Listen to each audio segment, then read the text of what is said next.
The following program contains spoilers for every single series currently running in Weekly Shonen Jump. Listener discretion is advised. Hello there. Hello!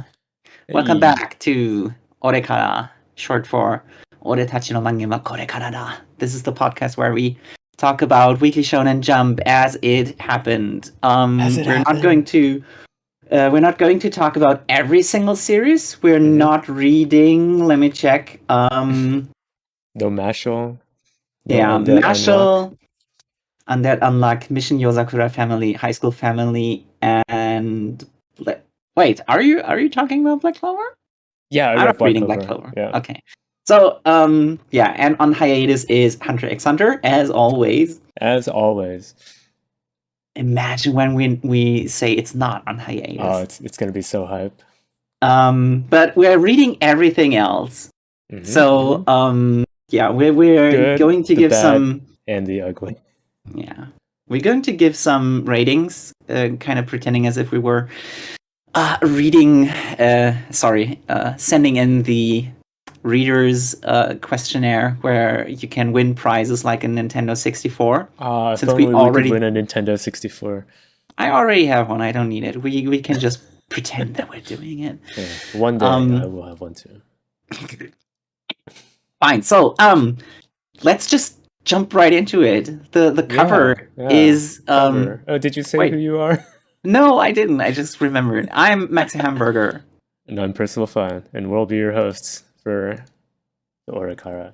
Yes, cover. So this is welcome back for Shonen Jump. It's been off for a week. Now we're back for issue 38. And we got our girl Akane on the cover, yeah. Oh, what happened to this? Yeah, why are you moving it around? Sorry about that. Yeah, so look at Isho Arakawa's eye color. His eyes are glowing red with evil. I know. So angry. Yeah. That's incidentally the main issue of this week. This chapter is this is the chapter in which Akane wins the Karaku Club, and I didn't even realize it at first. To beat him up. It passed over the actual victory so quickly. Yeah. Yeah. You're supposed to figure that out by yourself. They leave in the ambiguity, the reactions of the other people. Who won? And of course it's her. Of course it's her. Yeah. So anyway, on the cover, who are all these other characters up there? I see that's Lucky, right? Not one of his brothers. Yeah. From Pppp. And then top right is Elusive Samurai. Yeah, and these are always the announcements for what color pages are in this issue. Okay, and who got toys? Yeah, who are these little characters? Jujutsu Kaisen and Hero Academia. Bakugo, yeah. Figures. And there's Yuji. Who are these? They look like this is a one shot. Takopi. That's a one shot. What's it called? Ashita Akira no Tanagokoro. I think it's about ghosts. We never get the chance to read it. Sometimes I read it, sometimes I don't. This is a week where I don't. It didn't really look that interesting for me to hunt it down again. But yeah. So anyway, do you have anything to say about the cover for Akane Banashi? Nah, or the magazine? Yeah, just nah, really. It's just I could say that it's really interesting how everybody seems to be extremely hyped for Akane Banashi, but not something that I would say is way more hype, which is Witch Watch. Yeah, I wonder why. It's weird. Akane Banashi does a lot of things where we often criticize it for stuff like it could be better. It could be better, it's doing too much tell don't show. Yeah. It's assuming we know Rakugo, and at the same time it's explaining stuff about Rakugo that I don't think sometimes need to be explained. Yeah. I don't know why it's that popular, especially among it's very popular. It's like American Weekly Shonen Jump readers. Well, I was also going to say it seems to be a a favorite among creators because we keep talking about how like, oh yeah, this week so and so who directed this or that endorsed Akane Banashi. It's like, oh, that's Yeah, Oda and Anno have been promoting it for some reason. Oda, I would. He got the connection. At the very least, yeah. Usopp's, what's his name? Kappei Yamaguchi is also a Rakugo performer. Yeah. And I don't know, maybe that's the connection between the two. And he's like, you gotta give him a handout. Like, I recognize your side hustle as something that's actually good. But I'm not sure why everybody's this hype about it, because I think it's good. It's just not good. It's good, but it's not the best newcomer in recent years. Yeah. So here we got the cover page, the English one, without all the extra text on it. Yeah, show me the Japanese one with the extra text. There's the Japanese one. That's looking much more interesting. More like a cover. Yeah, we always say that the Japanese ones look more like they'd be on the cover of the book, and English language ones, there's just something missing, not having as much text with it. I didn't read the Japanese part. It says rushing ahead of the in the world of storytellers. Okay, yeah, it seems to others like she's speedrunning this Rakugo thing, but really she's been practicing it for years and years. Yeah, so this is chapter 26, called Where You Belong. As we said, it's where she wins. We get a little bit of flashback about... where they explain how if they had just told her how to win, then she wouldn't have. She wouldn't have learned feel it and understand it, yeah. This is just, there's a brief flashback with the other Rakugo people discussing about why Shiguma-sensei took her up as a student when it seems like he hasn't actually been getting that close to the Rakugo students ever since the Isho incident, right? Yes, it damaged him. Yeah, he was damaged. So Akane is like his first true protege. Is that the right word? Yes. Since then? Kind of when you look at all of her senpais, those are, I think, college student age. Doesn't that mean that... how long has it been? 3 years or something like that? It's been... it feels like 5 years, and... I would say around 5 years. Like when she was 10 or something, and now she's 15, maybe that kind of deal. Could be wrong. Maybe she was 12 and now she's 15, so that would be 3 years. I'm just trying to say that with the age of her senpais and everybody making a huge deal out of her being really young, when her senpais started out, they must have been like 18, I think. Yeah. So not that much older. Yeah. But she's coming in here and already with experience. Yeah, so I just liked this panel. I wanted to highlight because it's her smile. She's being such a little shit, and this isn't it even is what would happen. This is what their would imagination. Happened. Yeah, and an alternate timeline. I do like this. What the main meat and potato of the chapter is that Isho Arakawa gave his comment, his review of her performance, and he just says one sentence, as "You don't belong here," right? Yeah. She's like, "Yeah." And I thought about it. It's the perfect comment that doesn't destroy her, but also acknowledges that she did a good job. And it leaves everybody puzzled. Like, go to the next panel where even her new rivals are. They're completely speechless. He is like, shit, she's on such a different level that the big guy is treating her as an equal. Competition, yeah. That was really... I like that. And then she moves on to beating him up. She's approaching him. Yeah. Gotta get close to... Yeah, she's already gotten up the stairs. She's there. Yeah. They're ready for battle. Yeah, I'm excited for what's going to happen next because it's the I feel like it's coming to a climax of the story. Yes. The series this is one of those series where it's interesting because the way that I feel performance themed ones like Shoha Shoten, I can imagine that going for a long time and like covering these kids' entire career, right? Yes. And they keep having to do different venues and different challenges. But then there was such a set goal from the beginning. She wants to get good enough to find out why Isho killed her dad. Yeah, and now she has the chance. She's there. So I'm like, it's a sort of like, actually, I'm wondering if Anno was recommending it so much because he got the film rights. He's going to turn it into a movie. Because it feels like the sort of thing that instead of, I feel like most Shonen Jump stuff is designed to be long-running series, right? Yes. Like they want things to be like One Piece. Yes.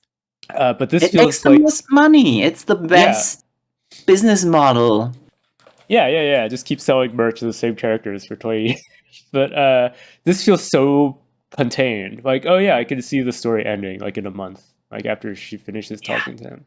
Could end next week. Could just be a single Pulls out movie. the gun, shoots him when he gives the wrong answer. Yeah, she finally got her revenge.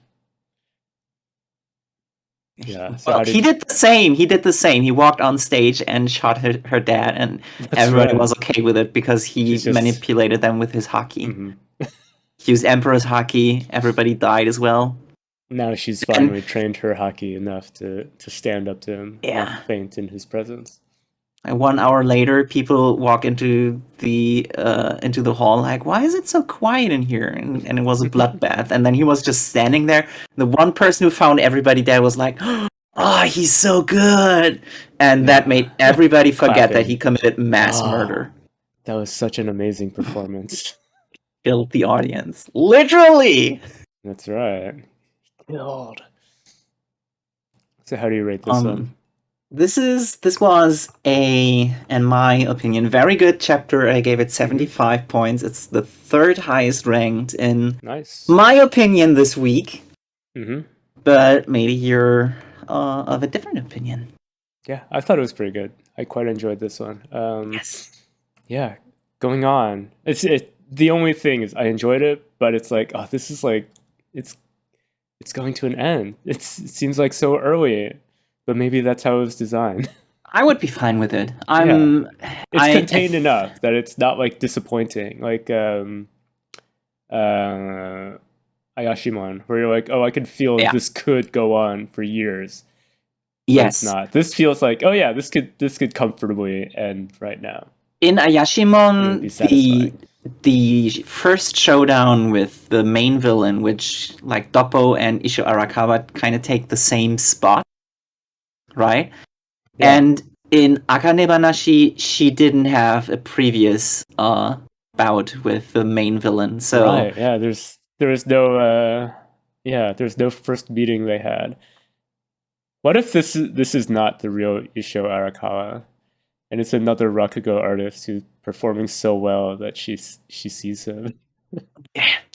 I like where this is going, but I don't expect this to be true. That would be hilarious. Yeah. If the real Isho Arakawa is still out there.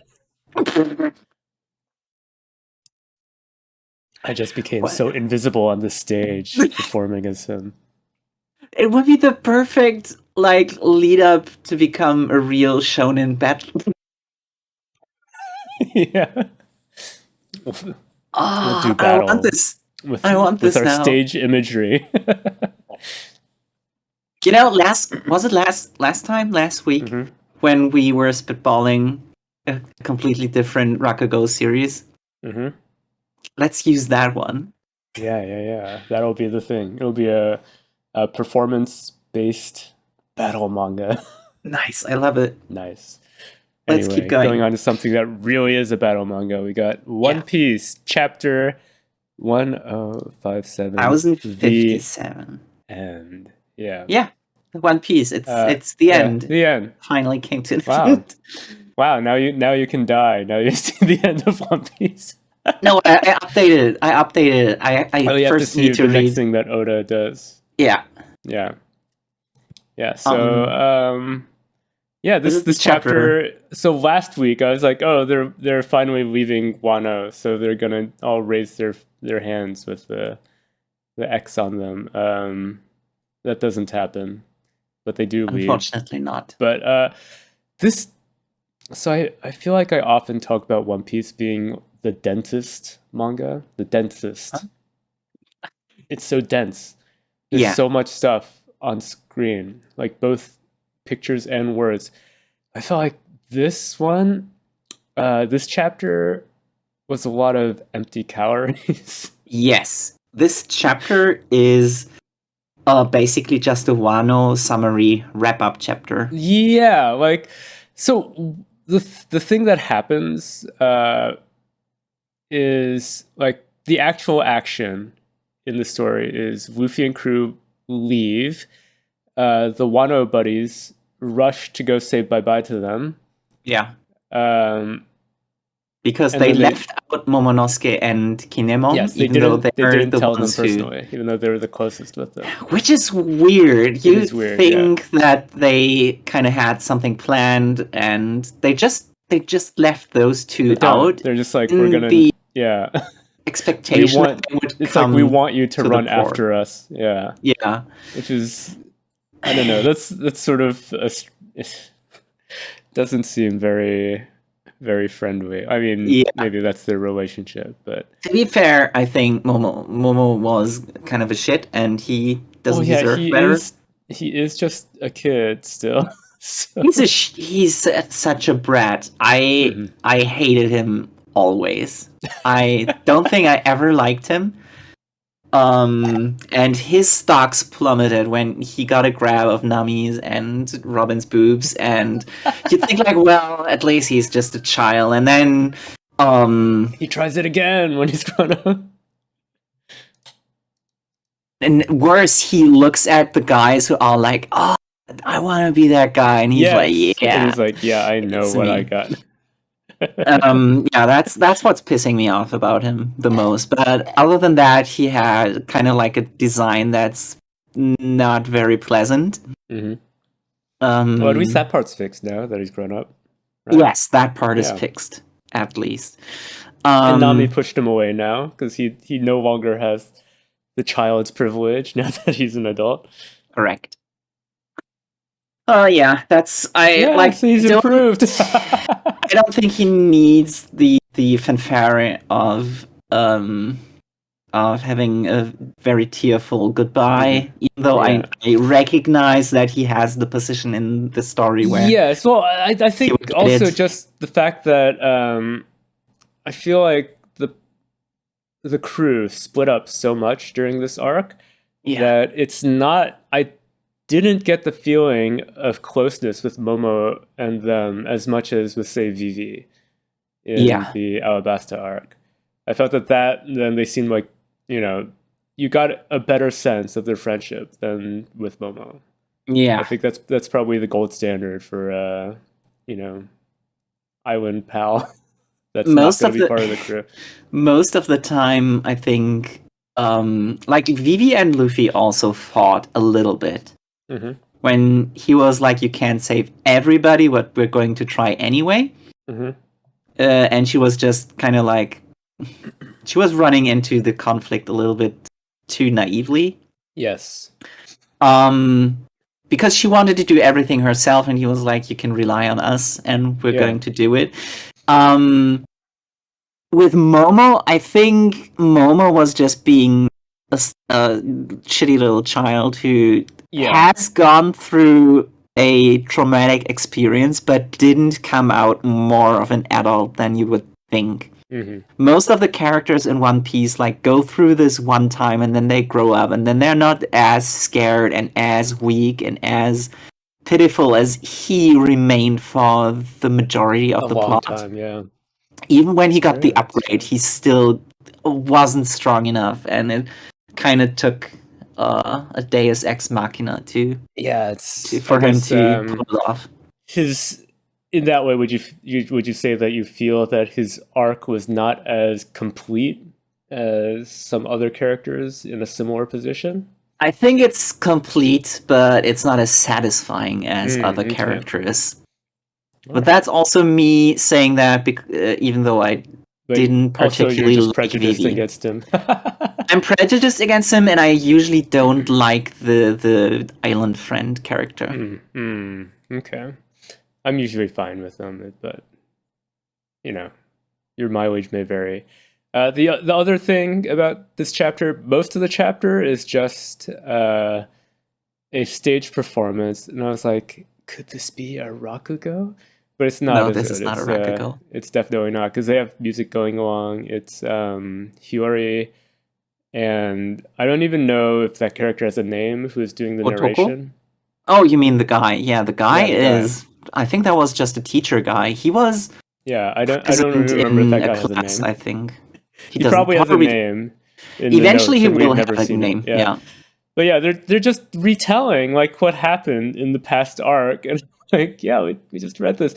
It almost feels not like something that should be in the manga, but something that would be in the anime. As like after a season, they take a break to get a head start on animating the next season, and then it comes back and it begins with a recap episode. That's what it feels like, rather than a proper chapter. So yeah, I felt like it was a bit of wasted page space. Yes, exactly. Because it goes beyond that. I have more disappointments. Okay, tell me. Disappointment number 1 is that Yamato just stays behind.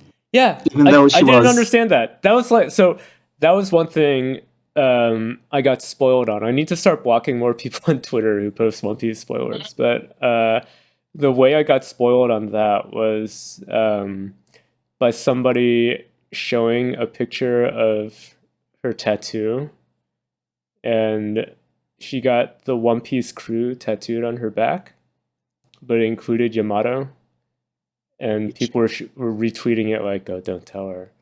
And I was like, "Huh?" Looking at that, and of course, in replies, people were like, "Yamato doesn't join the crew. Yamato doesn't join the crew." I see. Damn spoilers! Like they didn't listen.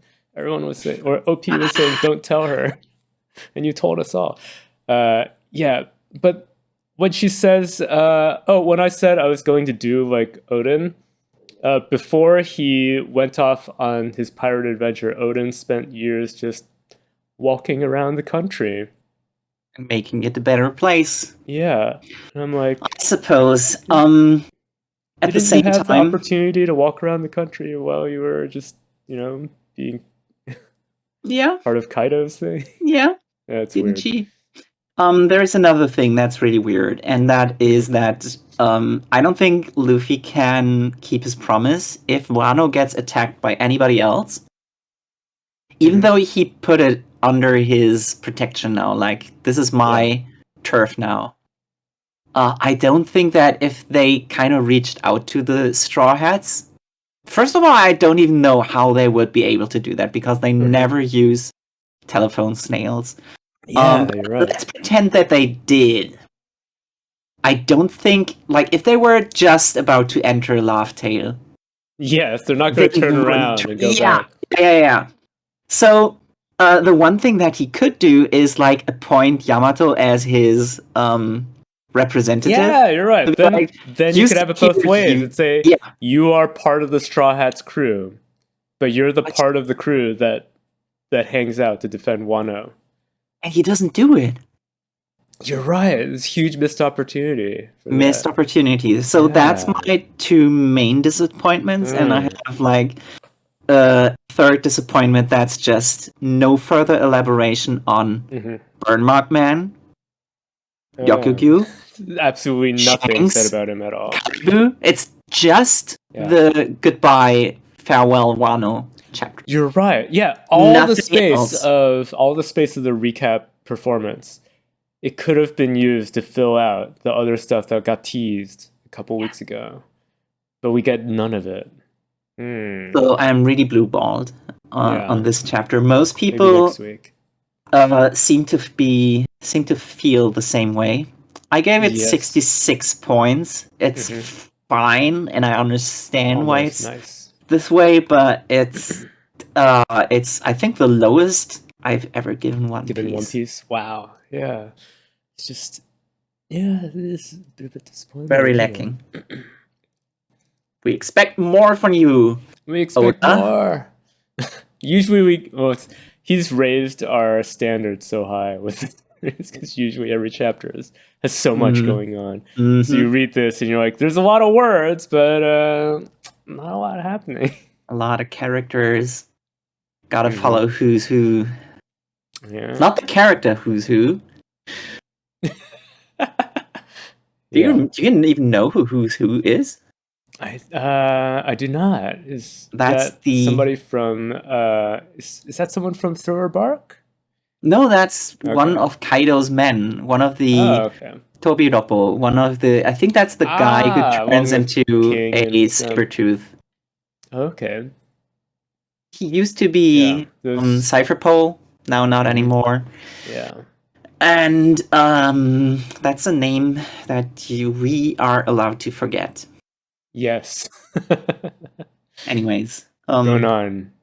Next manga. Jujutsu Kaisen. Jujutsu Kaisen. What chapter is this? 194.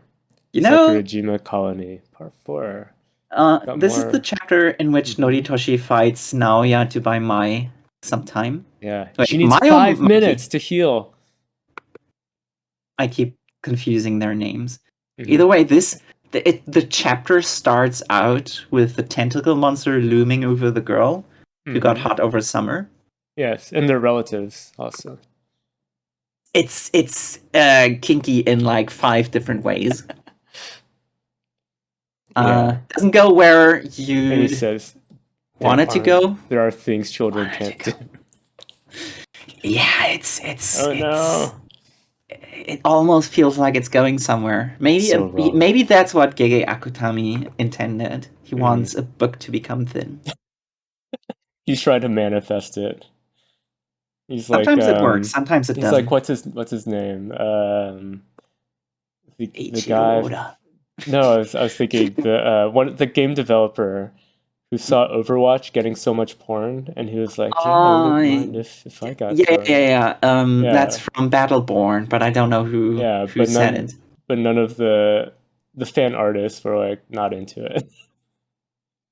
Yeah. It didn't work out for him. They saw what he was doing, and they didn't want it. They weren't charmed. The thing is that you could do it in a way that's charming. Like Yokotaro did it. And everyone's like, yeah, give him all of your hard drives full of porn of his characters. But then the Battleborn guy did it, and people were like, cringe. Yeah. Yeah. All in all, I would say this chapter is a mess. Yeah, I mean, I thought the fighting was okay, because it shows Noritoshi's abilities pretty well. It's just the ending. I was like, oh, that's literally completely random. And it's not the first time in the Culling game that we've had a battle getting interrupted by a completely different battle just falling into the same space. Yeah. Yeah, so because I think that happened with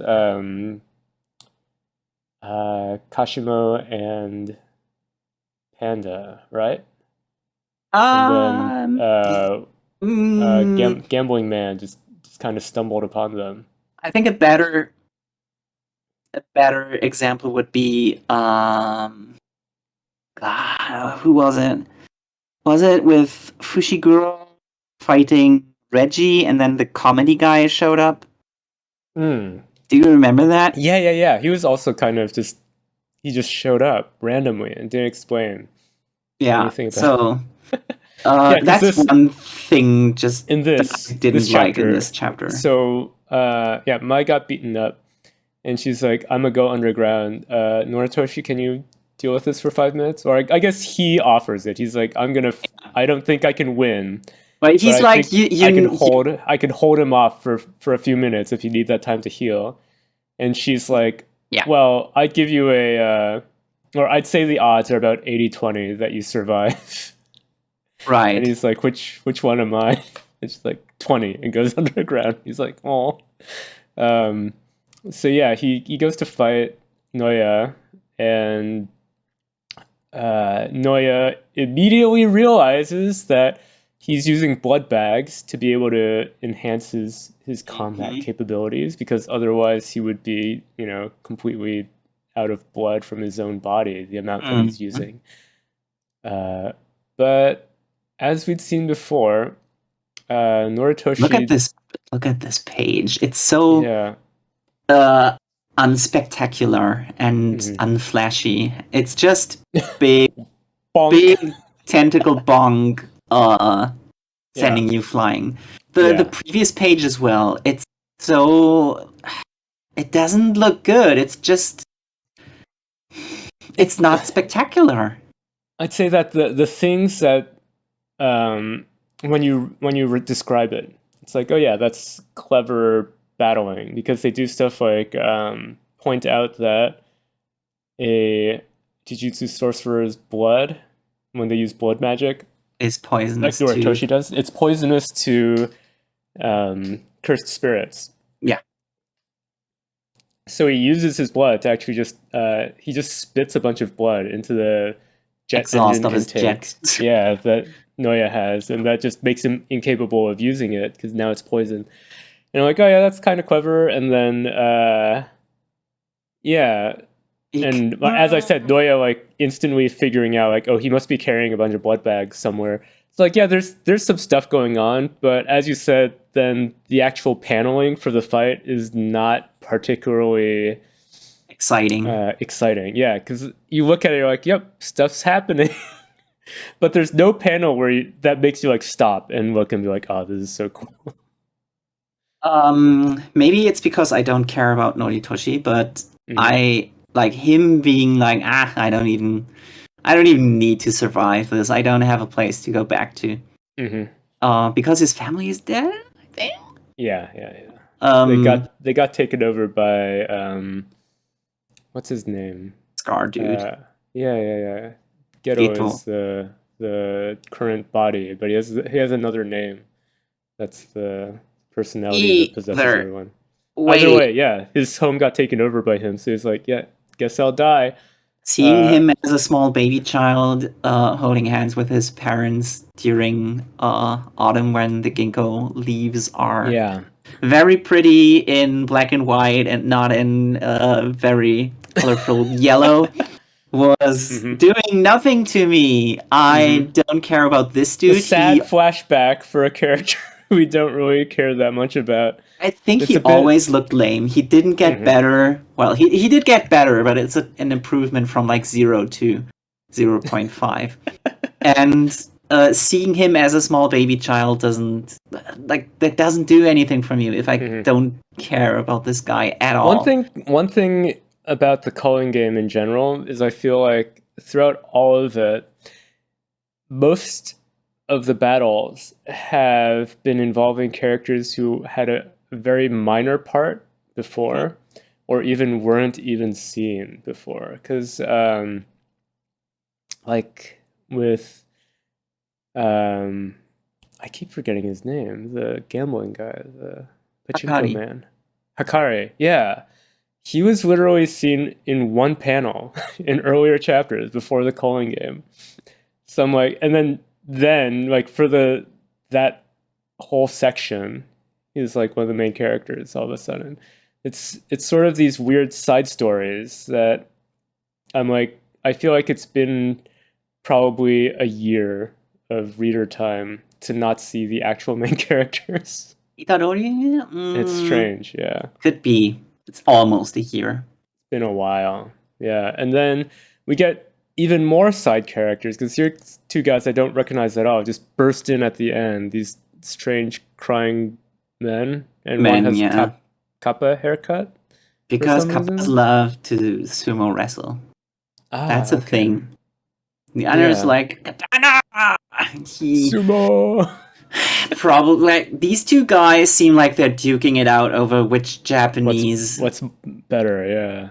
Thing is better, and one of them is all about swords and the other one is about sumo, and both of these weirdos just interrupt the fight that didn't really like the thing is, like, it's almost as if the author realized he's writing this really dramatic self-sacrificial battle for Noritoshi. It's like, he's giving up his life for Mai to have a few minutes to regenerate, to beat Noya, and then he realized, oh, actually, I guess nobody cares. So I just interrupted.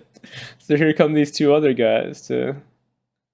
It's a weird decision. I think it's you can compare it to the scene in Chainsaw Man where Asa kind of has this emotional.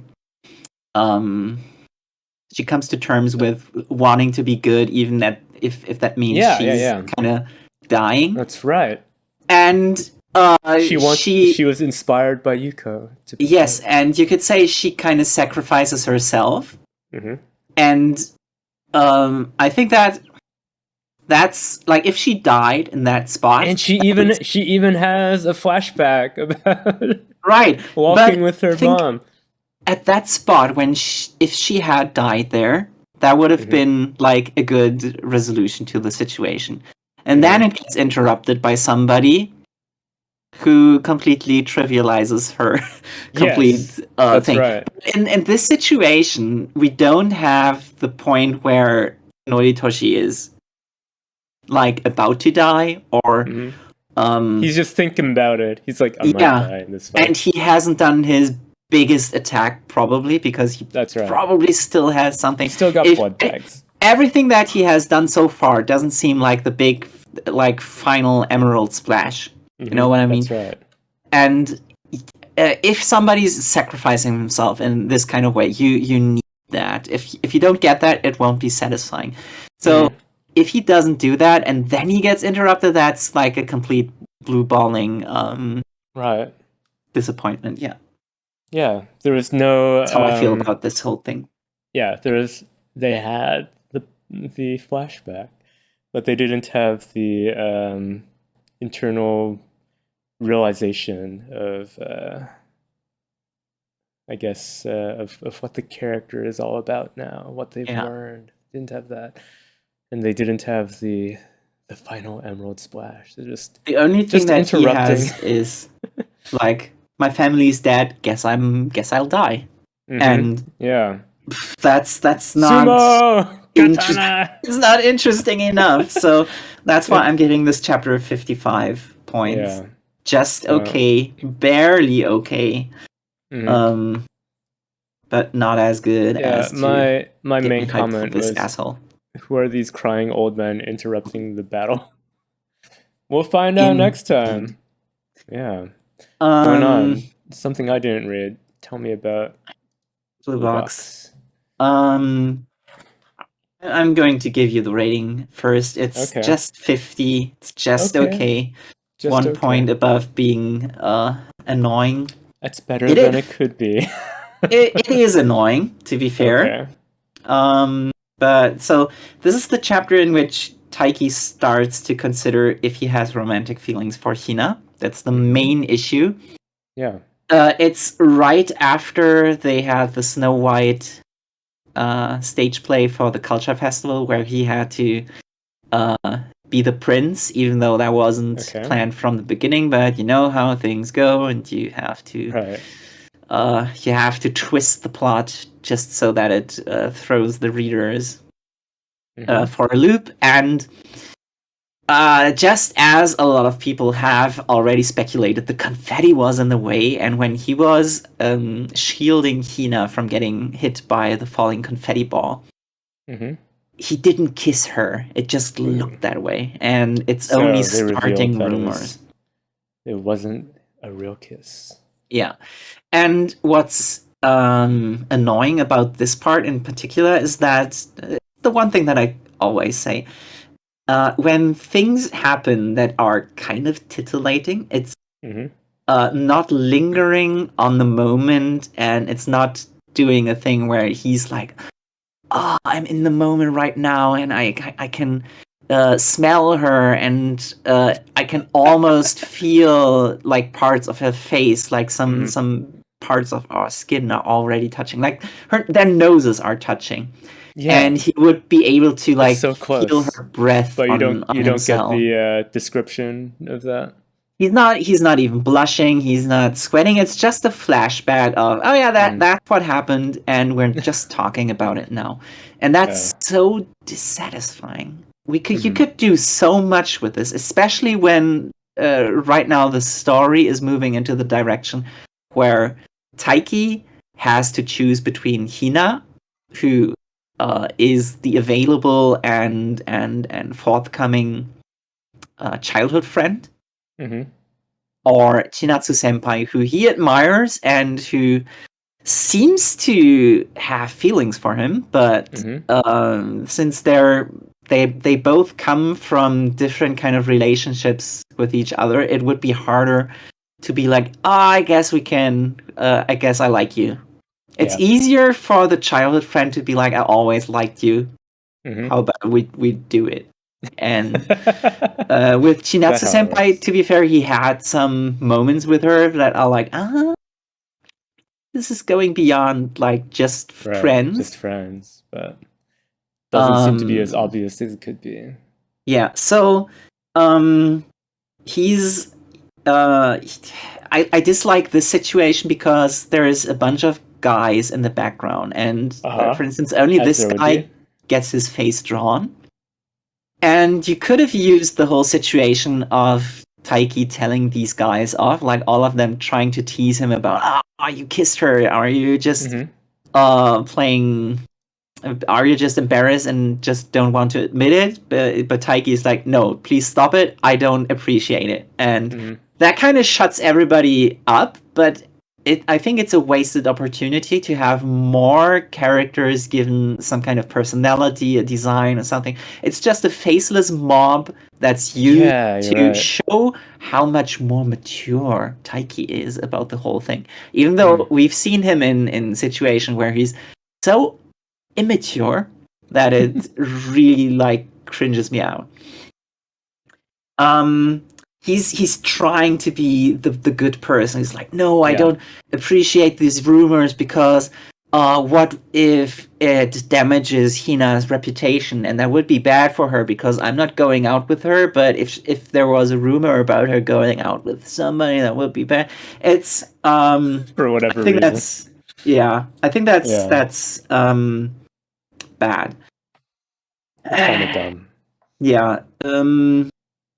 Then go to the next page. There's Hina catches up with him, and she's trying to. She's doing the realistic thing of like when you have a crush on somebody and you just try to talk to somebody, and she's just trying to give him lots of compliments, but then she kind of catches herself because she notices that she's just saying and.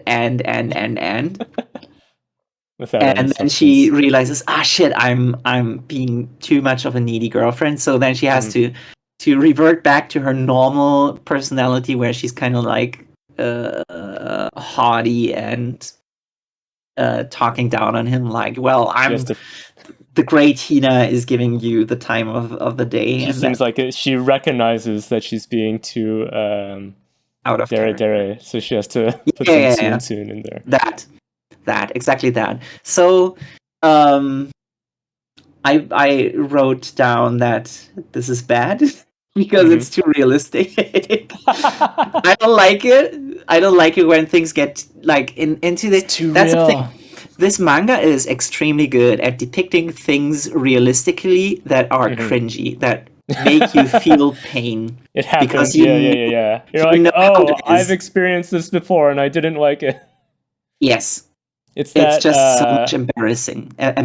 What do you call it? The I forget, is it on Facebook or something? There's some social media site where you can click on a picture to get it deleted and to say why. You can say, I'm in this picture and I don't like it.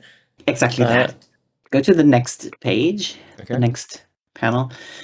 Taiki sits down with his glasses friend, whose name I always forget, and who I suspect has a crush on Hina himself, but he's never revealing it.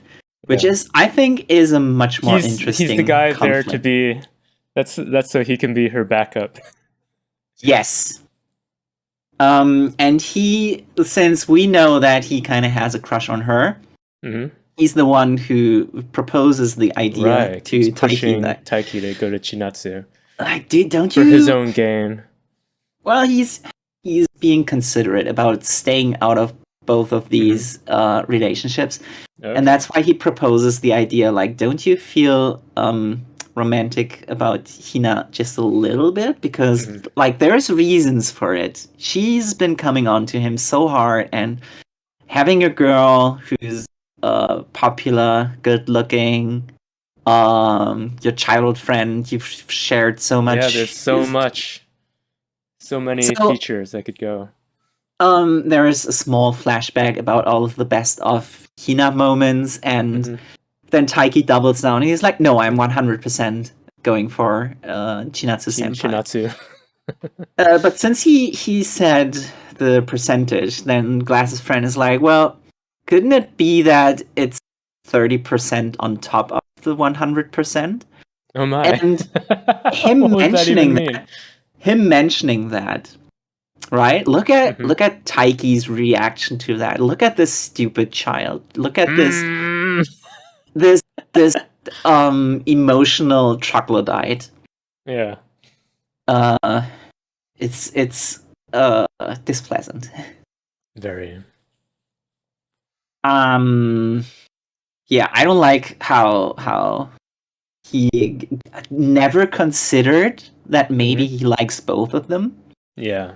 And that the thought introduced to him gives him physical pain.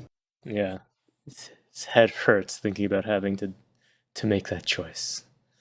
Then there's a small reminder that this girl exists.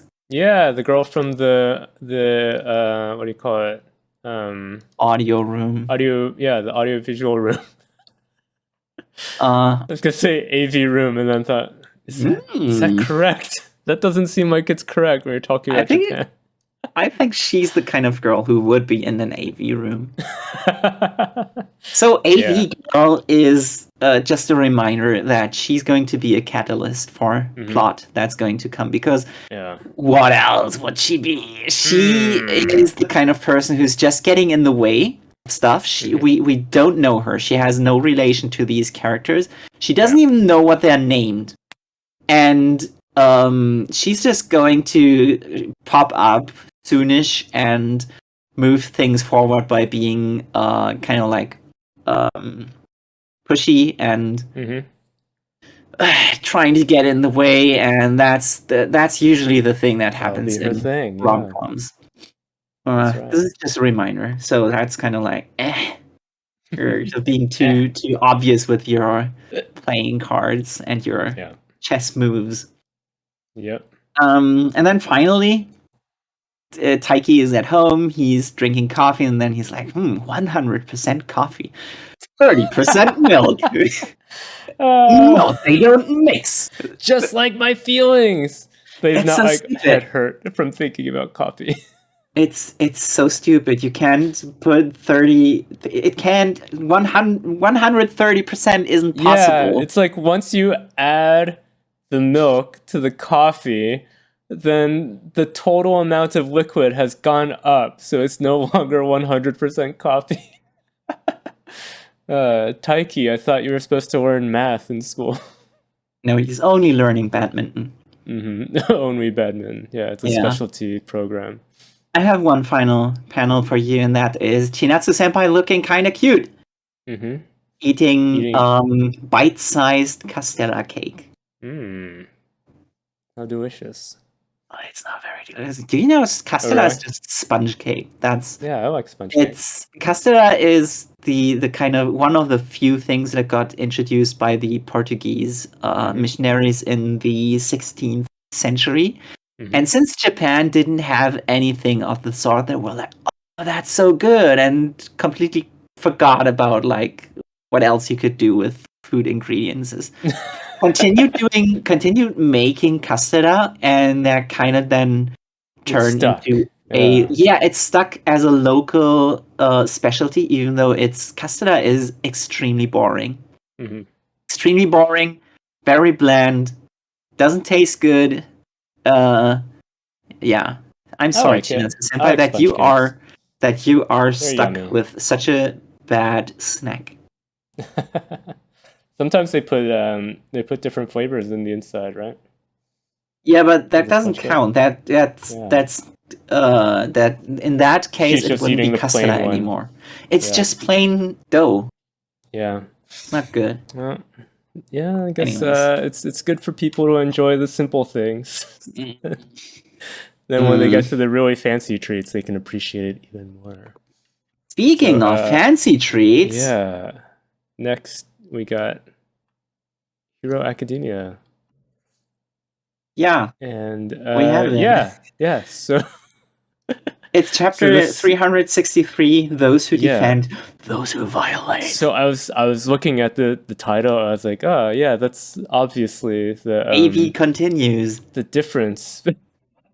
Yeah, the AV continues. It's the difference between heroes and villains. I did not expect it to be a line from a character in it, though. So I noticed when I clicked on the website, the header for the page for Hero Academia is still Bakugo staring down Deku. They should have just removed him. Yeah. From that header, yeah. There's no more Bakugo. He's Bakugan, right? It is. Even Monoma is shocked by this development. He's so shocked. Usually he's kind of an asshole, but Bakugo could lose. I like that even he gets to react. Mm-hmm. Yeah. We also get some reactions from little kids back in the bunker that they set up. Even those kids are like, we can't lose. We got strong heroes like Bakugo on our side. It's like, kids, don't look at a guy like that. Yeah. That's a bad role model. In general, I didn't like this chapter because all of this is just everything that happens in this chapter keeps us hanging without resolving anything. Mm-hmm. It's one of those chapters like in One Piece where you see where everybody is and what they're doing without showing any progress on their plot lines. Yeah. Well, I would say that this is not as blank as this week's One Piece was. Yes, in comparison to this week. Happen. There's a big reveal in this chapter. It's just not enough happens because the Merkle abuse continues. Merkle, yes, she's just gonna be ahead at the end of this series, isn't she? It's like I don't know why Horikoshi is like a thing for damaging this poor girl. Why always her? She gets the most abuse. Like she gets beaten up more than Bakugo. Yeah, she doesn't deserve it. Hate it. Yeah, it's not fair. She attacks and gets caught, and you can't really see his face in this panel, but I was noticing on another panel that he was like drooling and is he not?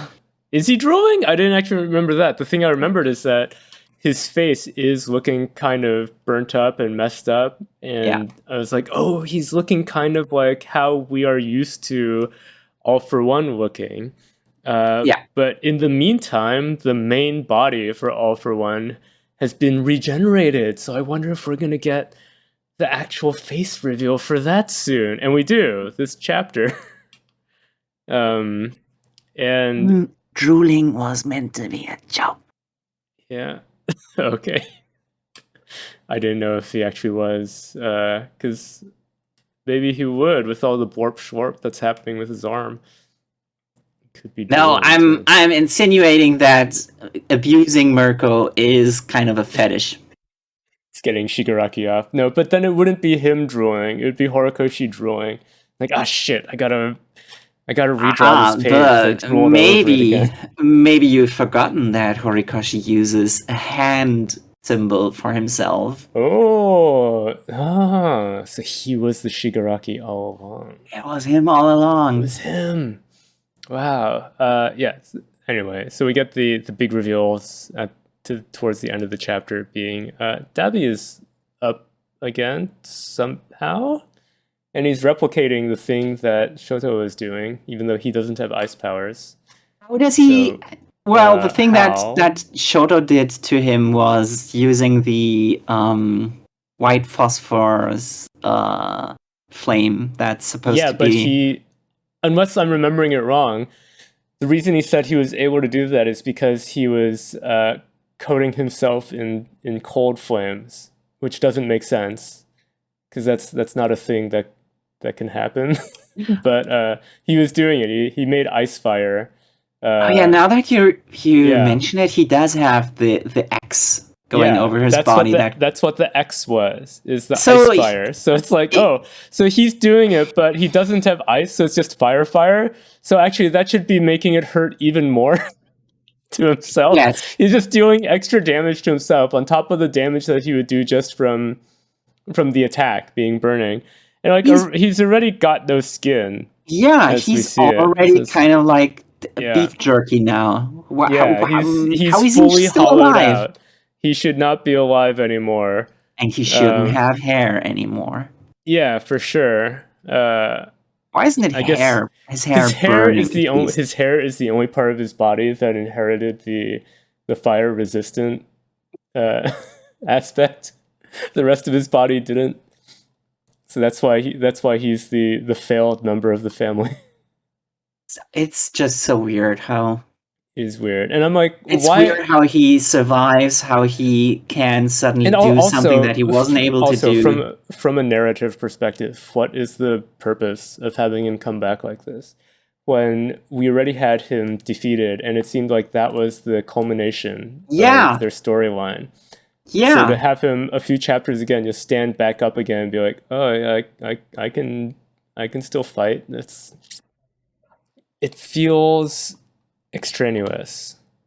I don't like it. Already had the big satisfying finishing move. Exactly. And the chapter closing on this guy being a nuisance. And now it's like, nope, he's still around, he's still alive, he's more powerful than ever, and everything that you fought for was completely pointless. Yeah, I don't like it.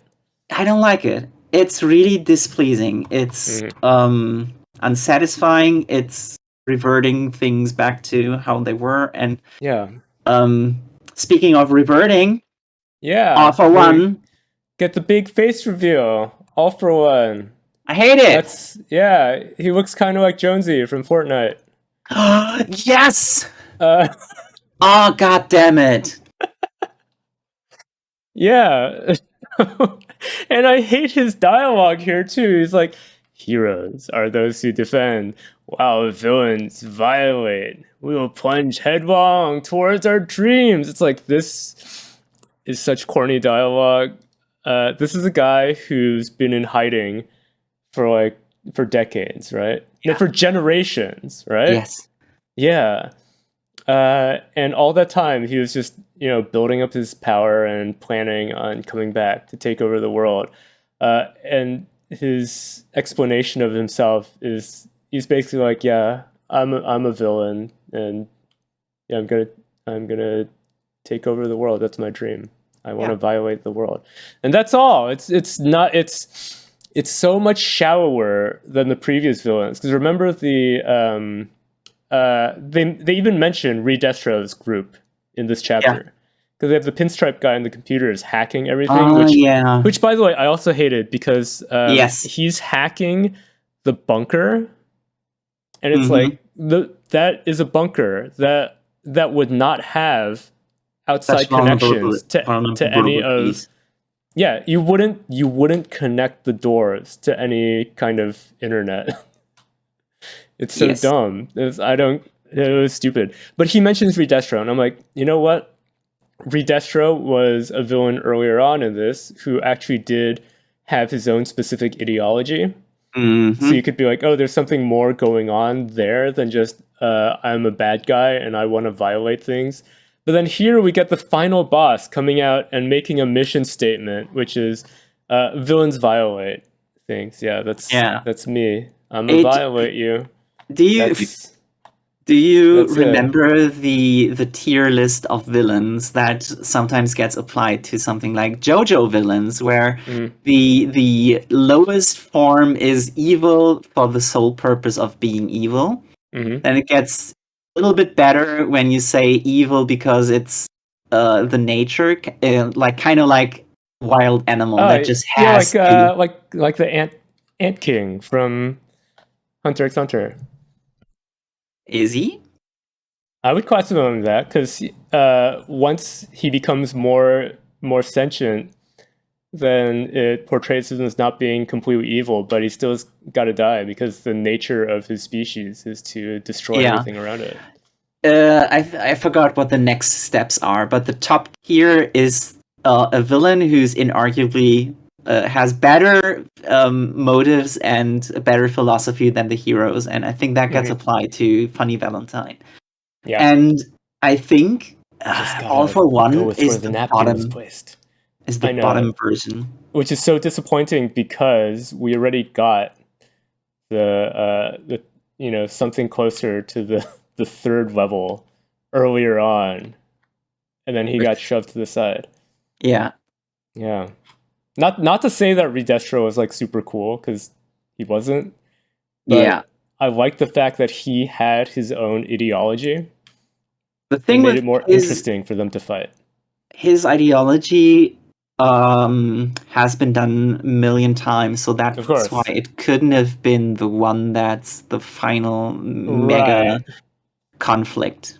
It just sucks that All for One kind of is a worse version of that, because his ideology has been done so many more times. It just makes Redestro look better in comparison, but it's not good as well. Because I'm thinking there is possibly a way where it could become interesting if he talks about like, you fought people before who have been doing villainous deeds out of an ideology and wanting to change the world for the better and how they see it, and they think that the ends justify the means. And then he would like say, "Oh, but I'm different because I'm more honest," just wanting to violate for the sake of it because that's just what I like.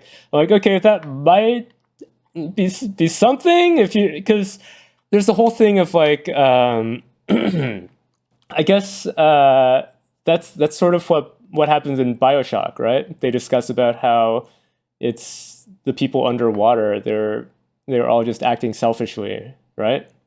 The strongest selfish guy ended up just destroying the whole place. I see. So yeah, I mean, you could, and people really praise that storyline. It's like, oh yeah, it's a really good philosophical storyline to that game. So like, I can imagine them doing something along those lines here, but there's no hint of it in this panel. Yeah, this panel is just like, I'm bad. Any effort that has been done to make All for One a more faceted villain is undone by this panel. Yeah, I know. That's just the panel where he explains himself. So All for One, what are you about? I am about violating. I'm bad. All right, let's see what I'm evil. number 2 like. Leave me alone. This chapter gets 60 points from me. And I would say it's only because the artwork is great as always. Good, yeah. Everything else is always appreciate the off. art in this series, but the writing can be hit or miss. Things that have been moving forward, where you can go like, they're winning small battles and they're on their way to victory, are all completely undone by all of the developments in this chapter. And you know what? I would be more satisfied if there was one chapter where Shigaraki just wipes out a bunch of our favorite characters, like all in one chapter, just to shock you into thinking, wow, things are bad. Yeah, because some this whole in this series. Some people getting wiped out. This so it whole really raise the stakes. thing where we just see the major battles that have already happened and undoing what has been done so far is it's annoying.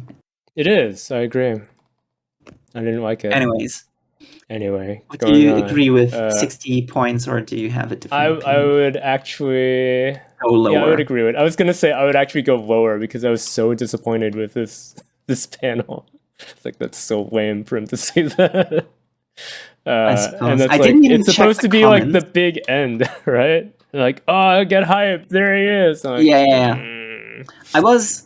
I'm kind of expecting people to go like, oh no, he's hot, but I didn't even want to read the comments because it was pissing me off so much. Now I'm curious if anyone's saying that. I want to see if anybody else says he looks like Jonesy, like I said. My first impression was that he looks like Space Cobra, but Space Cobra has thicker sideburns, and that's so iconic that when you don't have sideburns, you can't be a 70s character. But the face is kind of similar. Yeah, a little bit. I get what you say. Just scrolling really fast. For to make you happy, I don't see anybody saying, "Oh, he's hot." So you're lucky there. Nice. Yeah. At least that. At least. Anyway, next, I got something you haven't read. It's this week's Black Clover. Show me Black Clover. 334, Fragile Soul. So take a guess at what that title refers to. Fragile Soul. Who has a fragile soul here? Is it Asta? No, it's not. And you would think, if you hear it's not going to be Asta, you might think, it's Lucius, because is it Lucius or Lucian? I forget. Because he's like the split personality of Julius, so maybe it's him. But actually, no, it's someone completely different. The premise of this chapter is that Asta attacks, and he does like his big devil transformation, and the bad guy, Julius or Julian, however you say it, he's like, well, I got my time stop magic, and it's the supreme magic, because no matter how strong someone is, if I can stop them like completely, I can do anything. But unless you can Asta is in devil mode with his anti-magic, then as soon as he gets stopped, then just the anti-magic breaks it, so he can't be affected by that. That's good. So then so Asta's gonna win, right? No, because it turns out that Lucius also has a transformation. Ooh. And it's this weird antword angel thing that he does.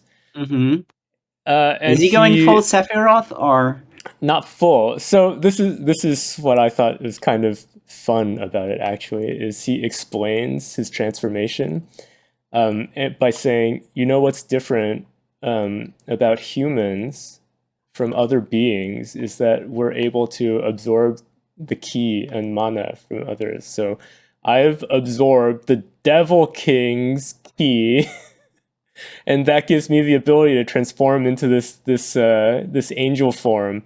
And he says something like, "Behold, this is the true form of humanity."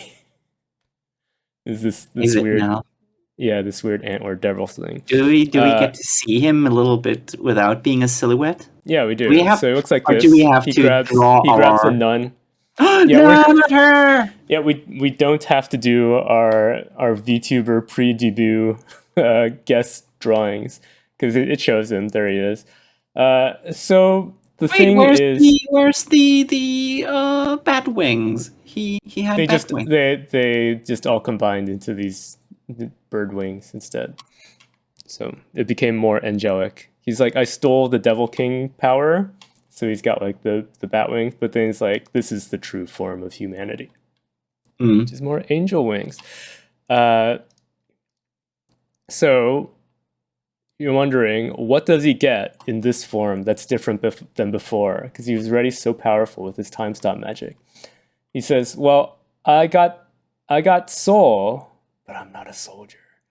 And he hits the nun and says she has a fragile soul. So I'm gonna use my magic to transform her soul. And he transforms her into another like angel thing, like him. What? And she immediately takes his side and slashes Asta. No! And it's like, no, what a betrayal! Immediately after, she'd rejected him. What does she look like when she turns into an angel thing?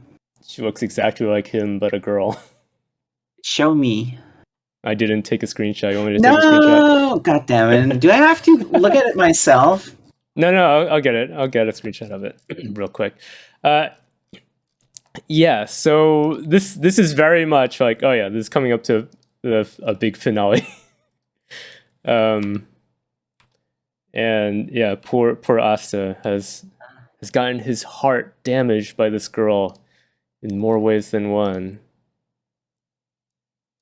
Okay, let me take a screenshot right now. Man, I'm already looking at it. She doesn't look.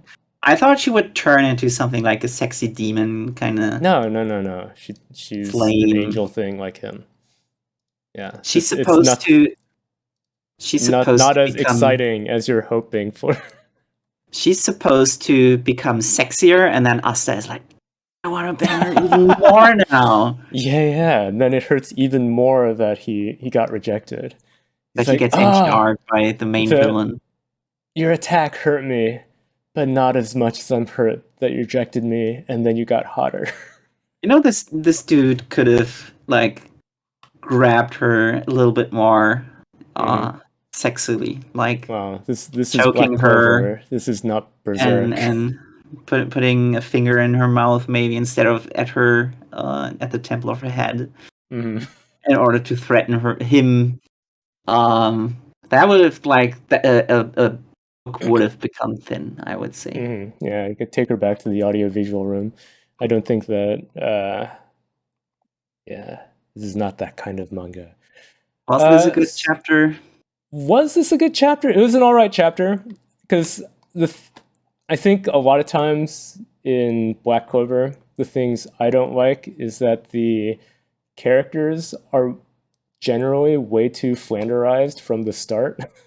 Like, yeah, they're very two-dimensional. I'm not reading the series, and even I know that. Yeah, so I'm like, okay, it's kind of interesting to have this villain who came out of nowhere, and they explain he's an alternate personality of a previous character who's always on Asta's side, and it's like, oh well, now here's the evil version of him. Now you got to fight him.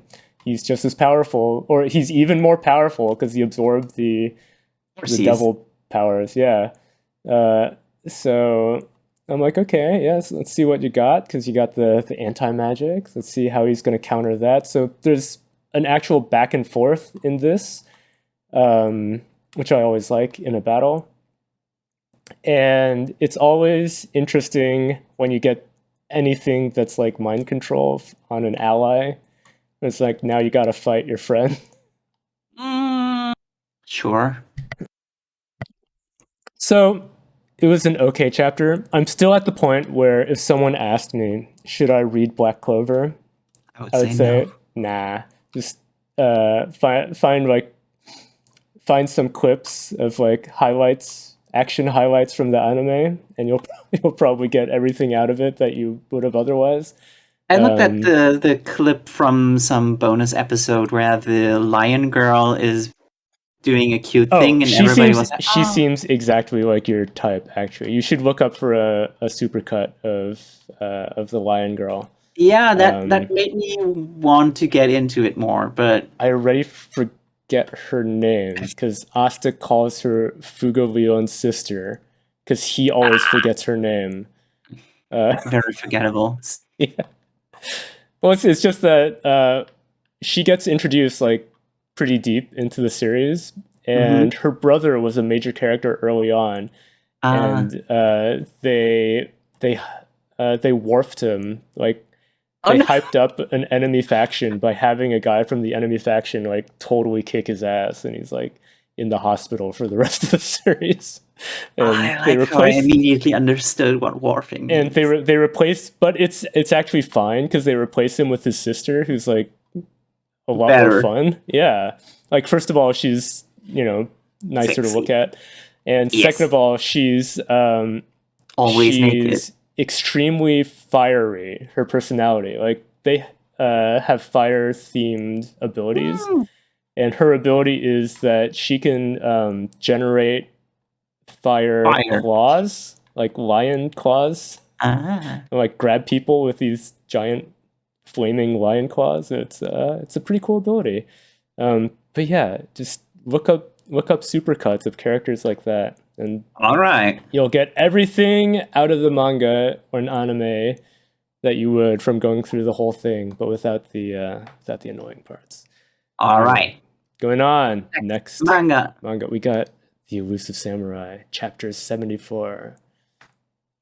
Something funny is going on here on the cover page. Yes, and I'm not talking about how the retainer who always eats so much gets a gigantic parfait.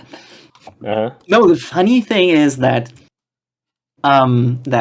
Tokiyuki is wearing some kind of like what's it called? What he's wearing? It's not really a yukata because it has sleeveless. Cut off sleeves, but like it's not just sleeveless. The sides are completely open. Do you know what they call the modern version of that? When you cut off the sleeves and then cut the armholes to be super big? Do tell me. They call it a skank tank.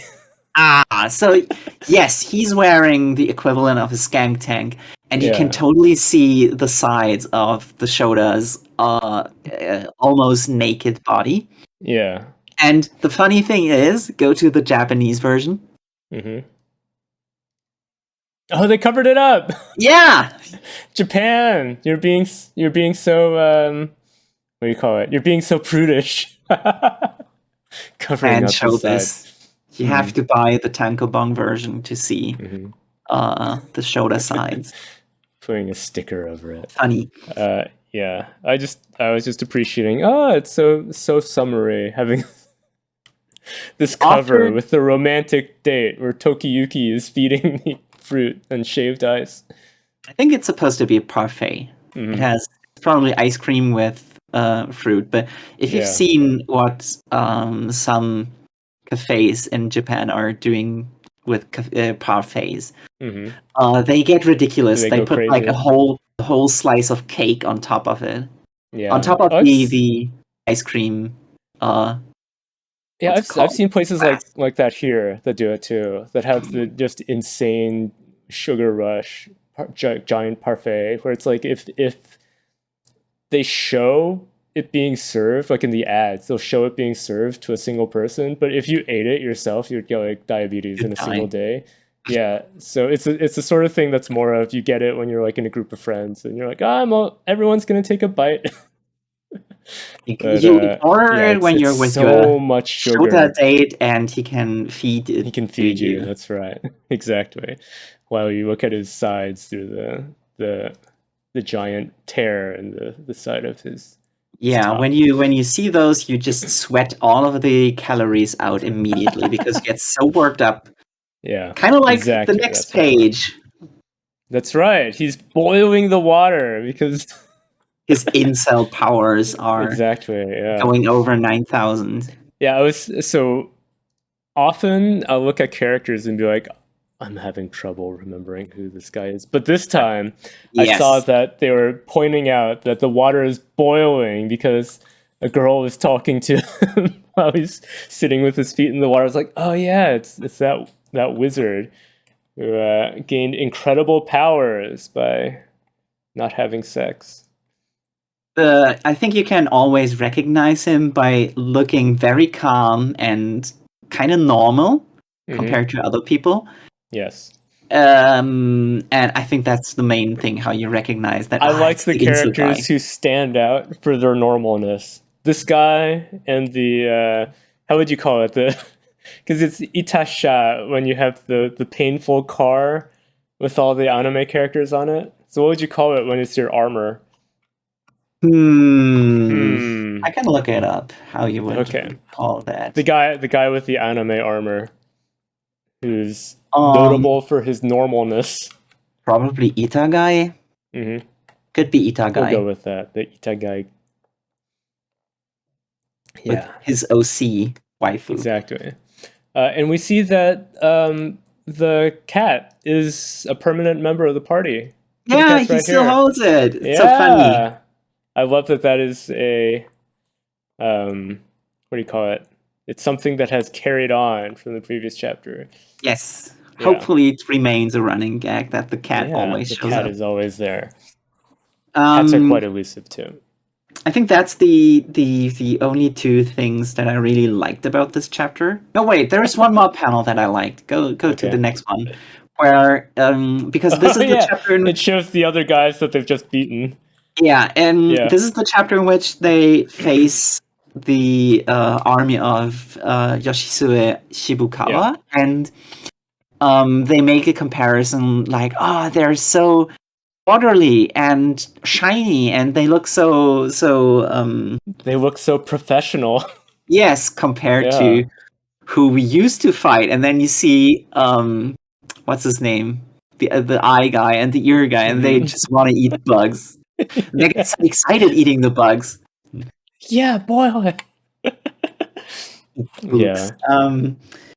That was funny. But other than that, I think this chapter kind of left me hanging. It became Dynasty Warriors at the end. Kind of. Because I really don't care about Kojiro. Mm-hmm. His drama is bad. I think he's kind of like a placeholder character. Like, you always need the kind of best friend, same age dude who's not as good at the stuff that you can do. The retainers, excels in one thing. All of them kind of fade into the background. Well, I feel like the strong girl is probably the most fleshed out, I would say. Akane. Is there a name? Yeah. Yeah, that's her. She's an Akane. I'm pretty sure there's 3 Akanes in Jump currently, and she's one of them. But yeah, I feel like during the Kyoto arc, I was like, they're really trying to push, like, this is the main party and focus on all these kids. But then after that, I'm like, okay, all the other kid characters they've just faded from my mind. Right. No, wait, the ninja. I keep forgetting the ninja because I just like his design. He has a lot of personality as well. He does, but not in a good way. Yeah, he's a I would say. He's someone. He's the kind of character who you're like, I remember this guy. I hate him, but I don't really want to see more of him. Now, like some of these other ones, like I'll see them like, who are you? What was your deal? That guy, I'm like, I remember you. I just don't care. Yeah. So Kojiro is that kind of guy, and he's one of those guys. He rushes into the duel that Shibukawa. Shibukawa declares, he's like, Tokiyuki, I'm gonna fight you 1-on-1. You and me, little boy. Let's go. And other people are like, is this right? Like he's challenging a 10-year-old to a 1-on-1 duel, and he's a grown man. It's so unfair. Imagine a 10-year-old child. And the other general, the cat ear general, on his side is like, no, that's actually really good according to his own principles, because he would challenge anyone to a 1-on-1, even a huge lion. So that's a sign of his respect. It's like, no, it's just, even if that's his principle, it's still just clearly unfair. And then Tokiyuki is like shocked by this, but he doesn't have to make a decision because Kojiro just rushing in, which was really stupid. It's stupid because he also, the thing is, he gets his relative. I don't think that's his father. Mm-hmm. His uncle. It's his uncle. Yeah. His uncle tells him, like, almost literally, you don't have enough stuff in this manga. Do more, because otherwise you will get move too much into the background. You have to shine a little bit more. That's right. And then he does it, and then he immediately gets deleted. Yeah, he just gets knocked into the water and he's out of the rest of the chapter. And then what's his name? Shibukawa has the Sephiroth he pulls out the sword. Kamina sword. That's really long. It takes a long time to draw. And he's just absolutely destroying everybody with it. Yeah. So because he got so that's mad. his madness.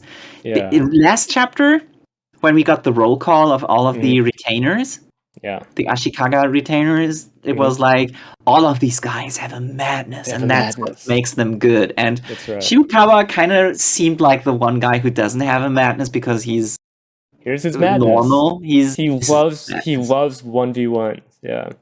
So he loves honor. He wanted to 1v1 Tokiyuki so hard, but then Kojiro then got summoned. Yeah, he should have worn a pot on his head. Yeah. Walking into the river and let me solo him. Yeah, that might have if Tokiyuki had seen that, he might be like, I guess I'd have a chance against. Okay, I understand it now. Yeah. Yeah. And then Shibukawa just starts slashing everyone. He's just chopping dudes apart. There's also an earlier line in this chapter where I think it's the Shrine Maiden girl talks about how what's his name? Yoshi or Yorishige? Not Yoritsugu. Oh wait, Yorishige. Yorishige, yeah. Yorishige's future sight is blurry outside Shinano.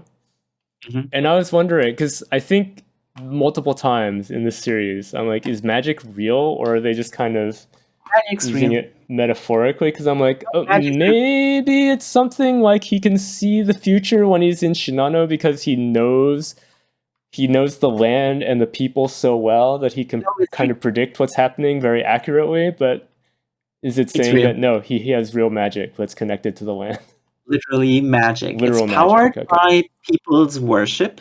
And because people stopped being as religious after the Sengoku Jidai, or slightly before that, they lost it. So that's why this is the last era in which magic real. Ah, okay. They did have a scene where Tokiyuki kind of stumbles into some kind of sacred grove and sees all of the spirits and he sees all the piano fairies from Pppppp. Yeah, and the Shrine Maiden friend is like, yeah, this is the last bit of magic that real. And that's why we only have 3 characters who are deities in the whole series. I forgot who the third one is, but Yorishige is a deity, and the Emperor is a deity who can grant powers to people. Yeah. Tsugu, right? I think he's only going to become a deity. He still doesn't really have any godly powers. But then that leaves the question, what is Takauchi? Because he kind of has demonic powers. Maybe if you become such an evil person and do extremely fucked up shit, that might grant you supernatural powers in this world. Because if godly powers are derived from worship, people's belief, people's fear gives you more power. Yes. Yeah, that's why I don't think it's going to become Nobunaga a major. became such a huge Mononoke. I don't think it's going to become a major theme in this series because they're not trying to rely as hard on it. It's just supposed to be making it a little bit more occasionally show, oh yeah, there's magic, but other than that, it's kind of historical. Yeah, this is how I would just explain it. It's powered by worship, and Takauchi is kind of tapping into a different pool of magic. Yeah. So that's how I would. Yeah. Let's see. It was okay. 63. Okay, only 63. I would have said this would been a little bit higher because I like seeing the beginning part and then hanging out and being challenged by the new army with comparisons of why is this new army more. I had to dangerous than the downgrade previous it one. because of Kojiro's dumb drama, Mhm. That and was dumb. because of some of the NPC soldiers in Tokiyuki's army being like, "Oh, we forgot to address you properly. We have to commit suicide." Yeah. That really bummed That me part, out because well, the thing is, that part is dumb, but also that's what I expect from samurai. It's like in One Piece when the samurai are like, "Death, we love death." It's such a trope that I expect it with samurai fiction. That there's always going to be guys who are like, "Yeah, dying. I want to die so much." It keeps reminding me of that as well. The problem is just that we've already moved past that. I thought we don't need this anymore. I thought it was like one time, fine. Yeah. Next Get a time, reminder of it. Why again? Yeah, I get what you mean. Neat ways. It's Sakamoto days. And, yes, it's those days back again. Back to school. Yeah. So what do you think about this chapter? I kind of liked it. Sounds like you weren't too into it. It was okay. Wasn't even fine. It was a chapter, yes. It was kind of boring. Didn't do the things that I would have wanted it to do. It had something that was way too convenient, and it had one character who's extremely ugly. So yeah, I feel like whenever they introduce new characters in this series, it's very hit or miss. Some of them are kind of cool. Some of them are just extremely normal looking, which, to be honest, is more of what I would expect for this series, since the beginning premise is Sakamoto himself is such an average looking guy, and then he has this history, and then what's his name, the 3-section staff uncle? Yotsumura. Yeah, Yotsumura is like so ordinary looking, and he even talks about how it's important, or one of the teachers even talks about it, how it's important for assassins to be able to blend in. Yes, but then you have like some like immediately after hearing that, you've got some pretty wild looking guys. Well, I suppose there's probably like a graph where let's say the graph goes from bottom left to top right, and then people like put areas around it, like if you're this stealthy, you if you're this strong, you have to be this stealthy. Then if you once you max out your combat capabilities, then you don't need to worry about stealth anymore. So you get into the fashion souls and just wear whatever you want instead of the things that help you blend in. So this part is when Shin has been asking, what's his name, Natsuki? For Seba Natsuki. He's been asking him for some weapons. So he's like going through the, I guess, the weapons department. And Akira walks in, and I guess these nerds never see any girls. I think the implication is that if there's any girls in the academy, they all specialize in poison and seduction. So if you see a girl and you make the mistake of falling for her, you're an idiot. Because she's going to poison you. And I suppose they just see Akira as being just the natural, clumsy, what's it called? Non-dangerous, non-threatening girl. She's not like other girls at the JCC. She's literally built different.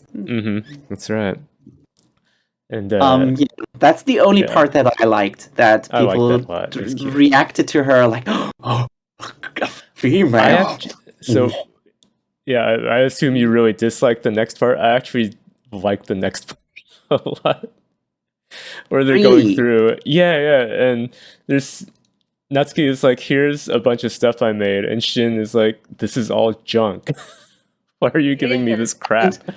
The worst part is, in my opinion, all of these things are extremely unoriginal. Like, this is an electric thing that's not working. This is an ice thing that's not working. Here's a fire thing that's not working. Like, just go through all of the Pokemon stuff instead of. instead of making something that's like, this is a pen that's kind of like a gun, but he could have been a bit more Q-like, but it's especially after the main thing we saw with him was the invisibility thing. Then going through all of this, it seems really underwhelming. It's like, here's all of the stuff I made as a joke, and you can have it.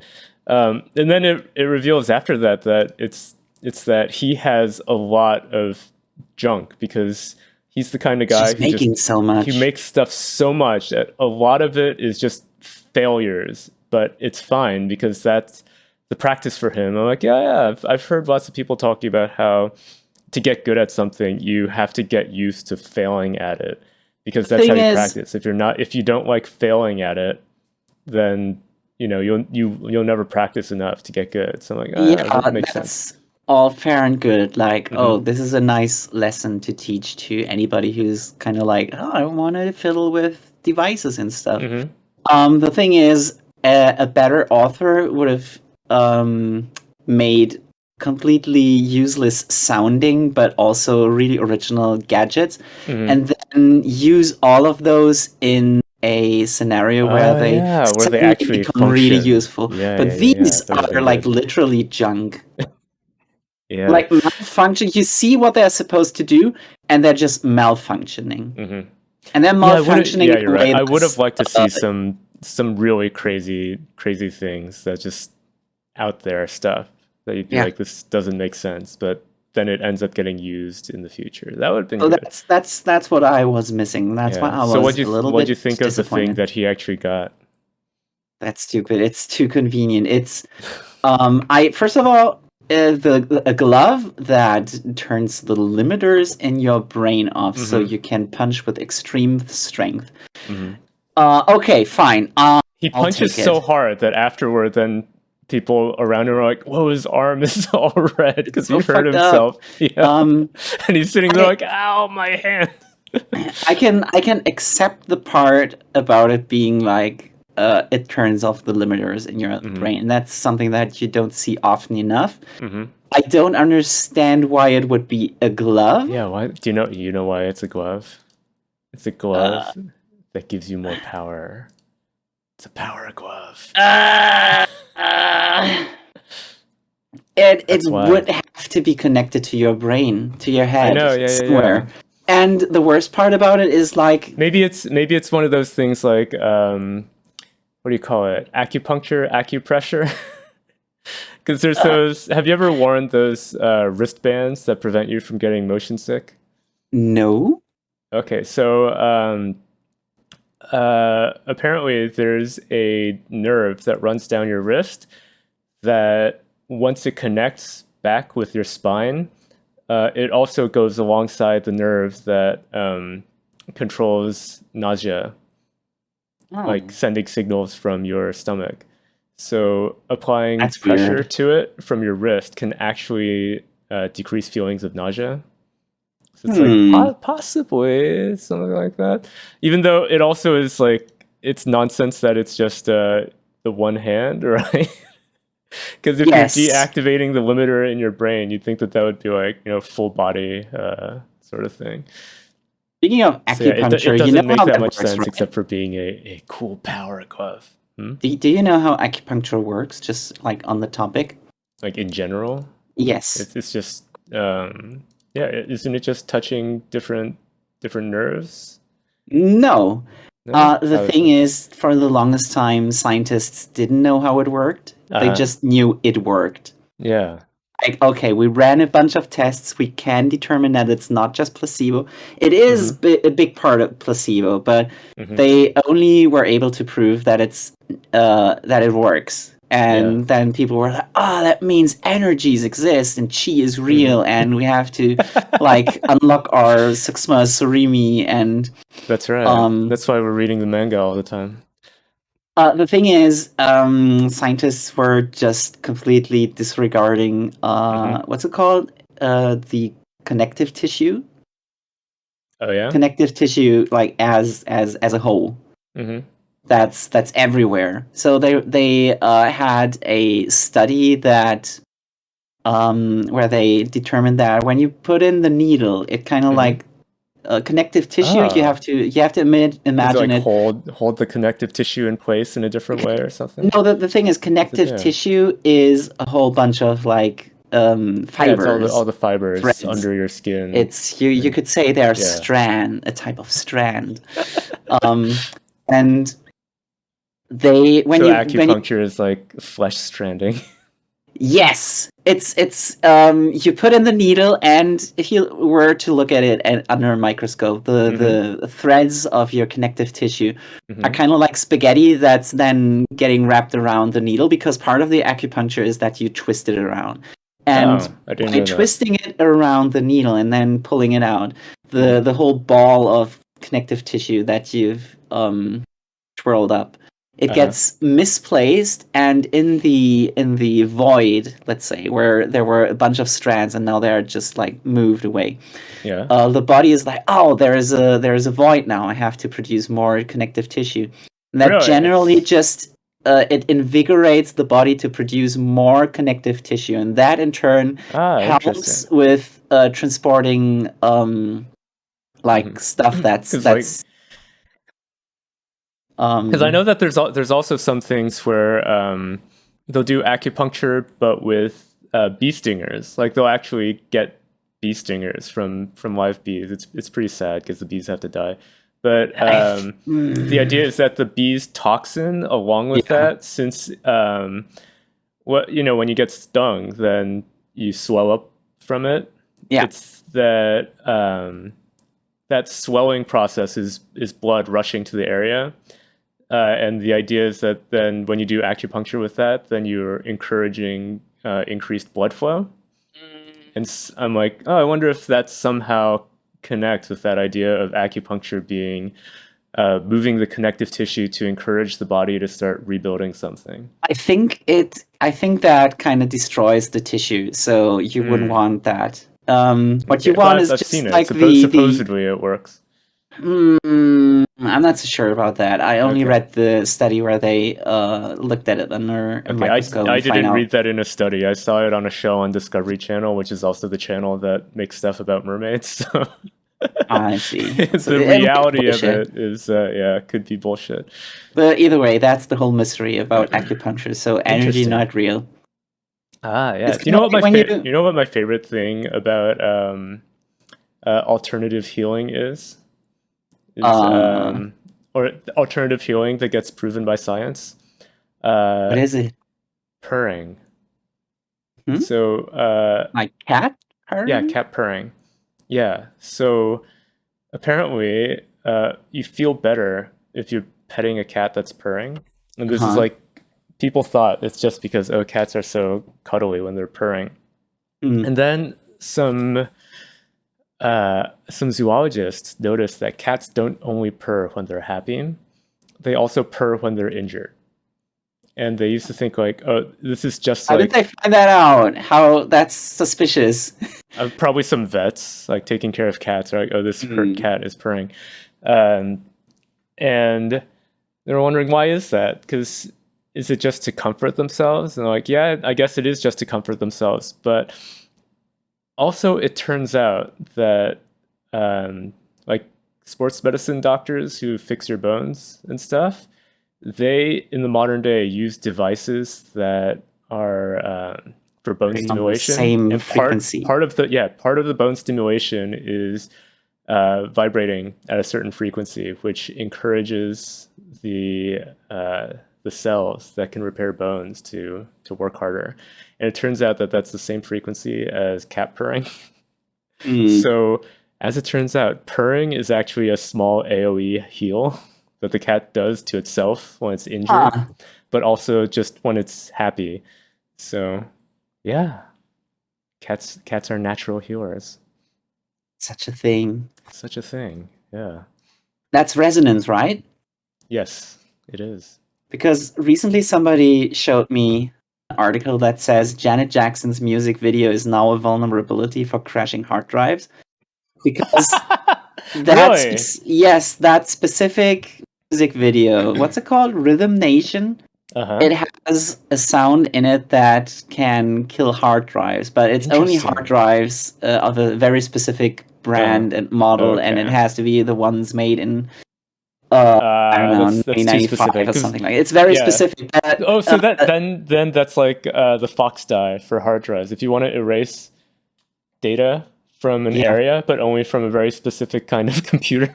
Well, yes. Play that Janet Jackson sound really loud. The article did say that resonance can be used as a weapon to like if you had a gun that can shoot resonance at something, then like at a whole building, you could maybe like fry all of the computers in there, and nobody would realize why. Yeah. All they heard was Janet Jackson. Yeah. And the audio attacks are getting more advanced. I have to read you the one paragraph that I copy pasted because it sounds so much like bullshit you'd hear in a JoJo's Bizarre Adventure.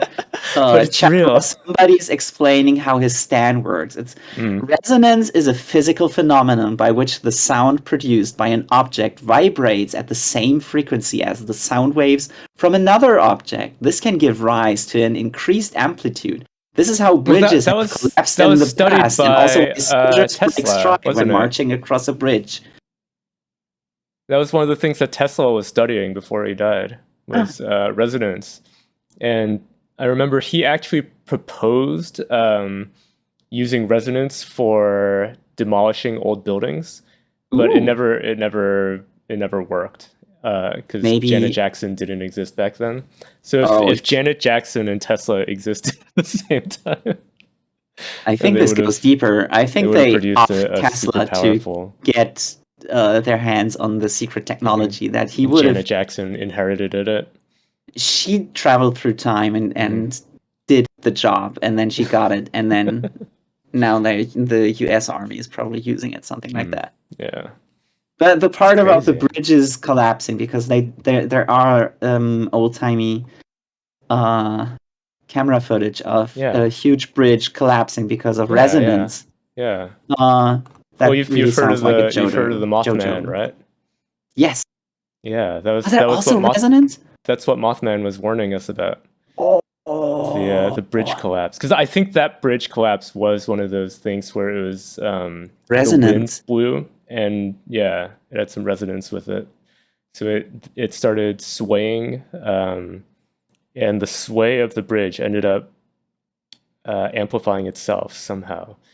Some people have said that Mothman is also just a military experiment, because some of the accounts do sound like it's a dude in a suit with a rocket jetpack, and I can believe it.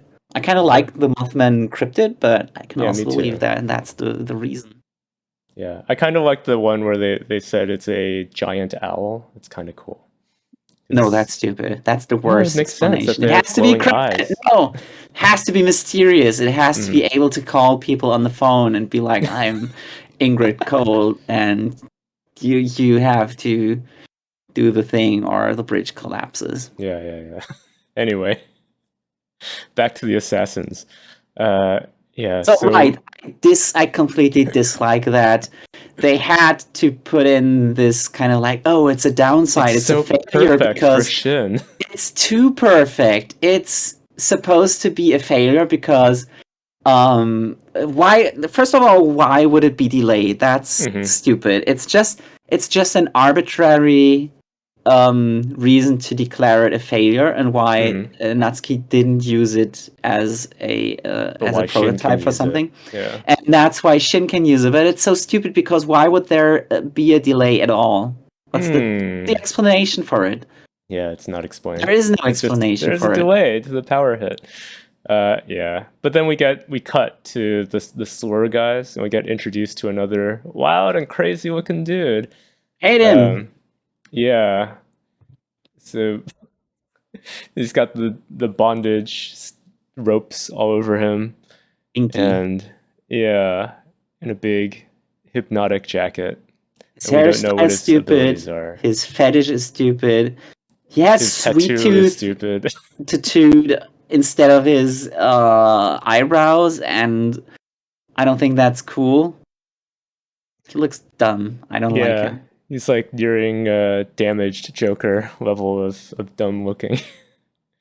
That one's funny. That one's just I know. Funny stupid, but this one is just boring stupid. Then we also get one shot of what's this guy's name talking to the deer-headed guy, and I just wanted to point out that this chapter has both a power glove and a GBA.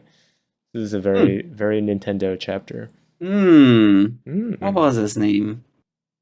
Something like Kai or something. I forgot. I didn't like him, so I didn't bother. And in their discussion, they do mention that they trust, what's his name, Amane. They're like, we trust him to destroy the database for us. I can't read. His name is Gaku. Yeah, it's right there. Yeah, so Gaku has a GBA. Gaku Boy Advance. Yeah.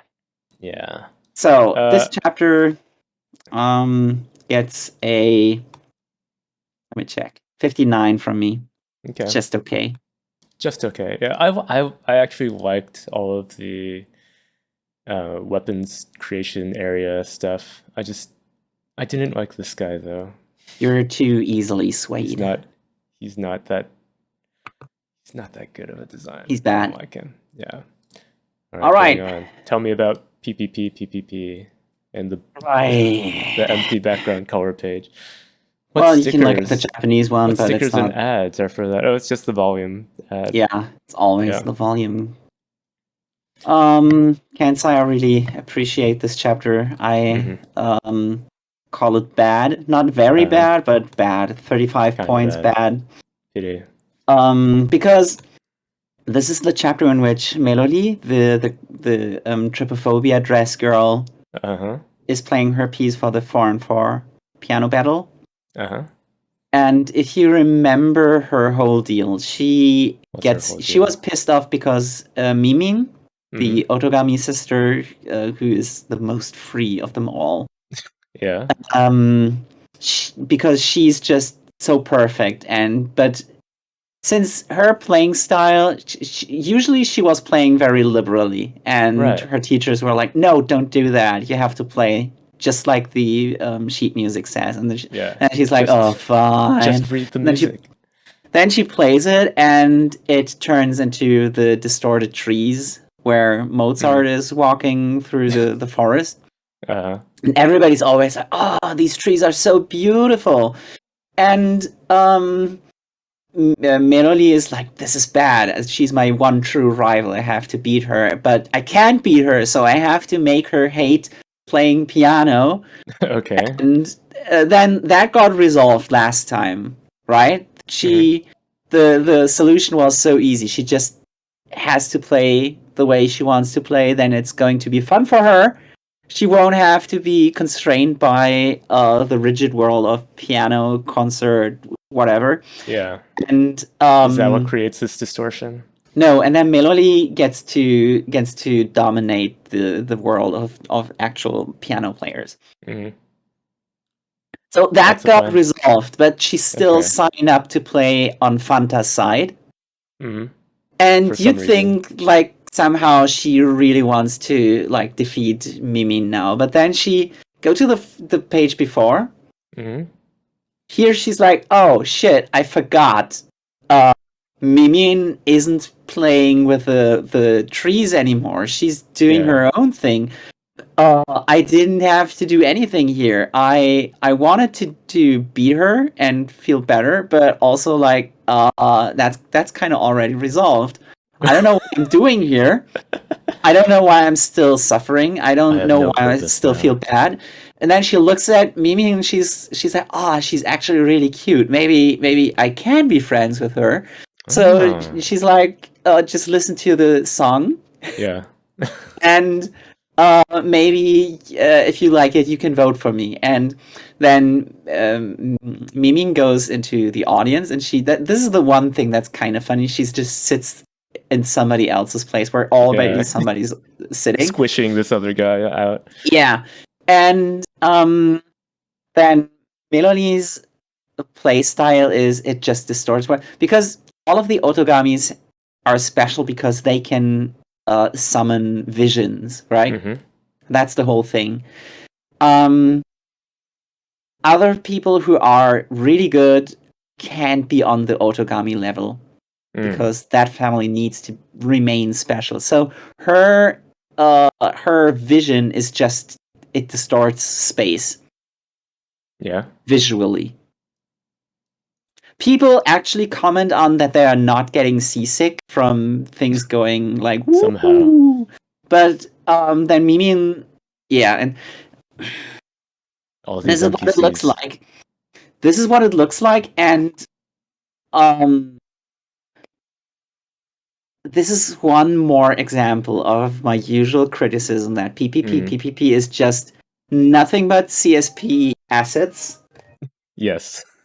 And effects, and that... And background characters drawn by someone else. Yes. So in the world where computers exist, Uh-huh. this is completely uneventful, unspectacular, unoriginal, lame. I don't think this is good. Some people said in the comments that this is god level paneling. I think this is garbage. And the issue of the whole chapter of like Mimi having forgotten what the deal is. Her whole reason for participating in this battle is useless. It doesn't matter. So that's why she kind of, just like the other guy, Ray, who was like, I just want to lose against... wait, what's his name? It's a No, stupid Rin. motivation. Sorry, Rin. He wanted to lose against Reijiro. He wanted to lose against Reijiro because last time when he won against him, Reijiro just made a mistake on purpose. So this time, Meroli also kind of just wants to lose against Mimi. And I guess the thing that's going to happen is that Miming is going to be the only one who votes for Meloli.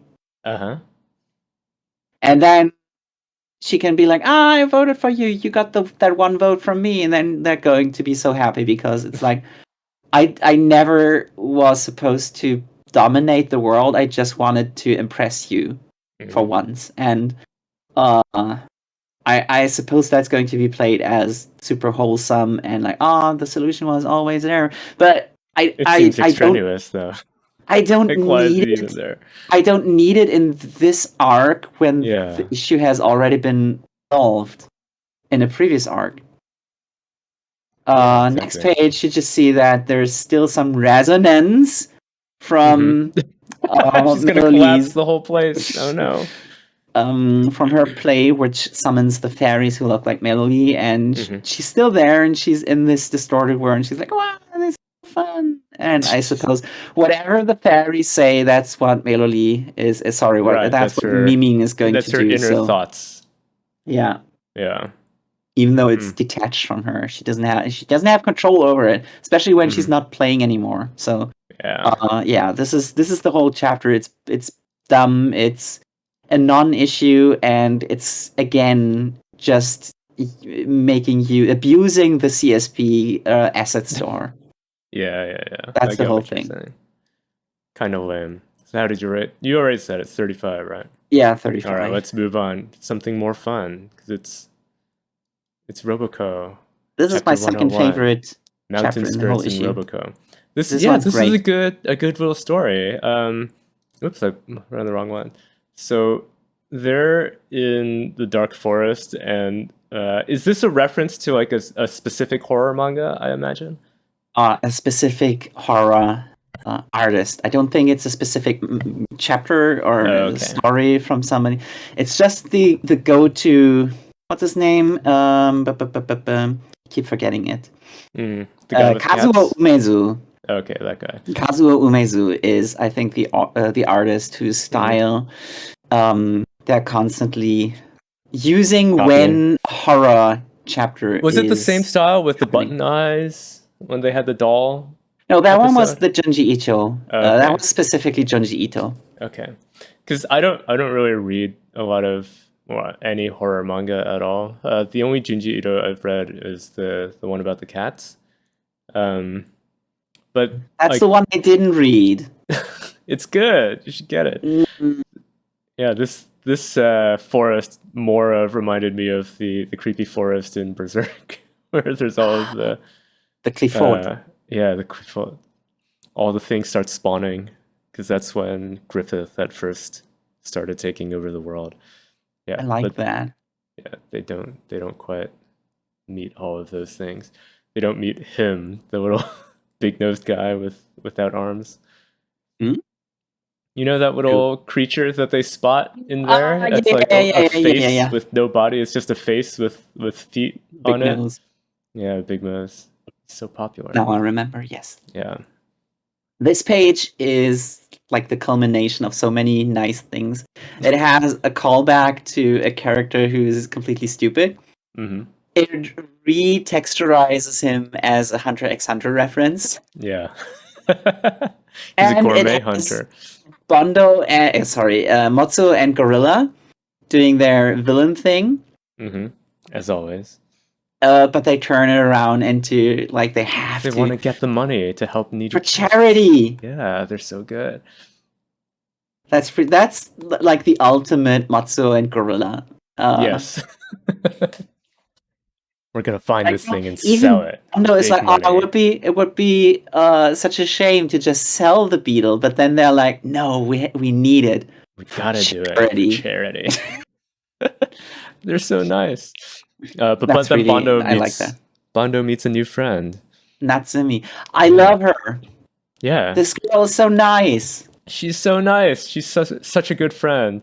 And she talks to him about the village in the forest that's haunted.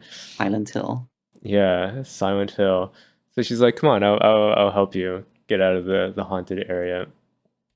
And they even go through a creepy tunnel and encounter okay, stay on this page for a second. First of all, let's just forget that Bondo already has like several girls lusting over him.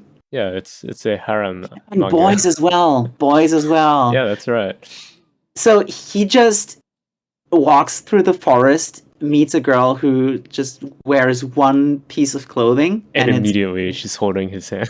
And it's probably like see-through, and she gets really up in his business. Like she gets almost as close as Blue Box confetti kiss. Taiki did the fake kiss. Yeah, she grabs his hand, and he constantly has to like look away because I'm going to be a little bit candid. Too sweaty here. I'm going to be a little bit candid. I've been in a situation where I was like almost in a very similar situation where a girl held my hand in a forest, coincidentally. Could totally see a side boob. So you're putting yourself in the mind space of Bondo. Well, I'm looking at Bondo being in he's in the perfect position to see like when she's moving and the dress like moves a little bit from the motion. It's dangerous. It's especially when you're a young guy like Bondo and you're not used to that sort of thing. Yeah, so this is way more titillating than Box has ever been for a teenager who's reading Shonen Jump. You're right. Blue Box is what the teenagers, the cringe that they experience in real life. Yeah. And this is the fantasy that they wish they could experience. Yeah. Yeah. But then the ghosts appear. This part was actually really scary. Yeah. They disguise themselves as Motsuo and Gorilla. And Bondo can only see through them because they're not nice guys. They want to run away without... My friends would never say that. Yeah. Who are you? How did you know? This is so scary. You rarely get like this. If you are a child and you just turn the page on this, you might actually get creeped out by this and have nightmares about it. The whole point of the chapter is that in Japan it's tradition to tell ghost stories in summer because when you shudder and go like, "Oh, that's so scary." That's the feeling of cold and Okay. refreshing Interesting. breeze on your skin, and that's why they do that. That's the whole point of this chapter. The author even said that in the author's comments. Oh, that's nice. Nice little trivia. I didn't know that because I just Pay figured attention. that It pops up so when you often in camp, anime so. that they are like, "Oh, it's summer. You know what that means? Ghost stories." Because I associated ghost stories with campfires, which tend to happen in summer, but I always figured it was just because when you're around a campfire, you're surrounded by darkness, so it's like creepy outside of your little circle. But yeah, that's an interesting explanation. The problem with that is we already had a campfire chapter, so we can't do that one more time. Just to tell ghost stories. This one had a very good wholesome ending. It was the ultimate. This is. We always talk about how instead of a funny punchline, it's just roboco always has a wholesome punchline. This one was the ultimate. Like if you were to, if you feed a quantum computer, all of the information of humanity and tell him like make the ultimate wholesomeness punchline. That's not a joke, but it's hitting you so hard because it's so wholesome. This is the one. Yeah, where I loved it. They get out of the tunnel. At least Bondo does. Everybody else is like, Bondo hey, comes out of the tunnel and we he turns never around were in the tunnel. And the tunnel is blocked. bricked up. Yeah. So everyone's like, "Oh, what tunnel?" And Bondo's talking about, "Oh, I was walking through there with my friend." And they're like, "Oh, was she a ghost?" And Roboco's like, "Maybe she was an evil spirit too." And they speculate about what she is, and Bondo just drops, "She was a friend. She was my friend." So wholesome. I love that ending. This is a kind of, I feel like this is the sort of thing that it could have been. It's the thing that almost makes you feel bad about looking at a side boob of this sexy girl in the woods. I was gonna say it's the sort of thing where you could imagine this being like the plotline of like a Ghibli movie, but it's just one chapter of Roboco.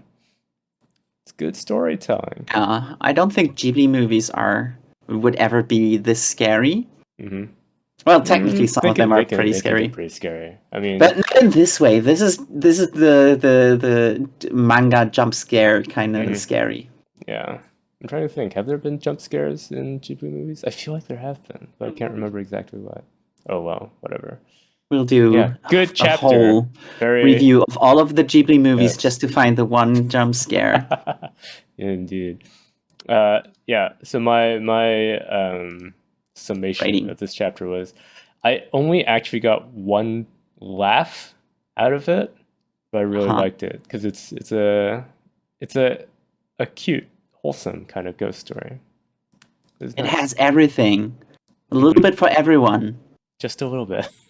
This was great. I give it 80 points. It's really good. Wow. Going on to probably the other really good chapter. Yes.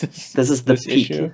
This is Witch Watch chapter 74. Jekyll visits the Otogi house. I love it so much. So unlike Witch Watch, which only got one laugh for me, but I liked for its wholesomeness, this one had a bit of wholesomeness and also had me laughing a lot.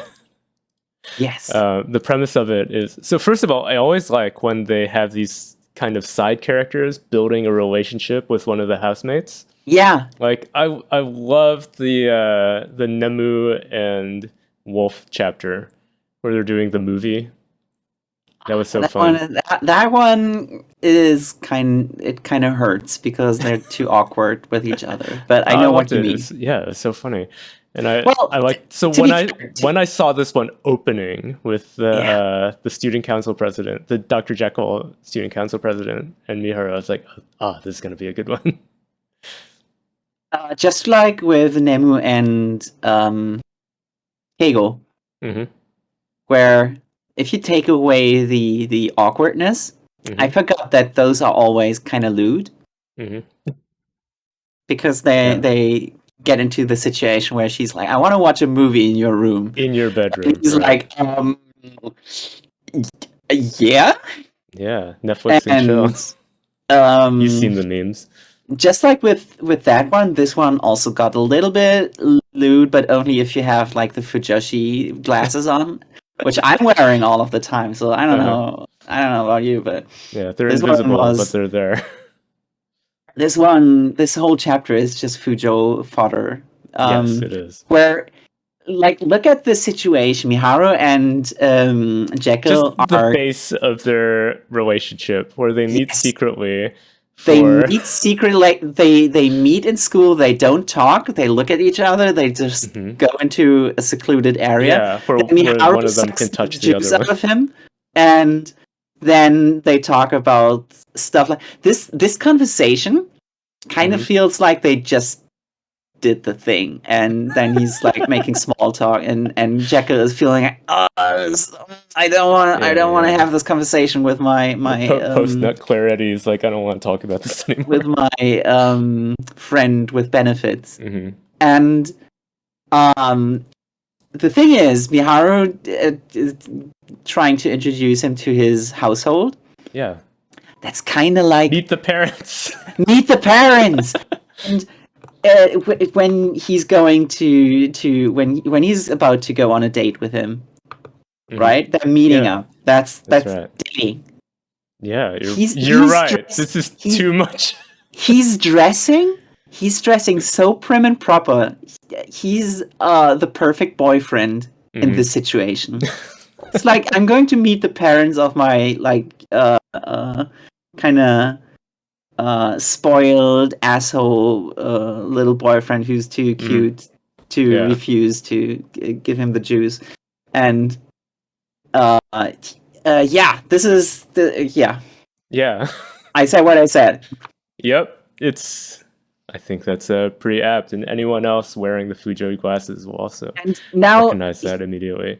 He's waiting there for Miharu, and then he spots these guys, student council the student council members, the high school student council. This is the perfect. They line up so well. Evolution, because usually in these kind of comedy series where you introduce a bunch of characters, and sometimes you have characters like the student council where all of them are kind of annoying and over the top, and you don't think that they can really fit into this.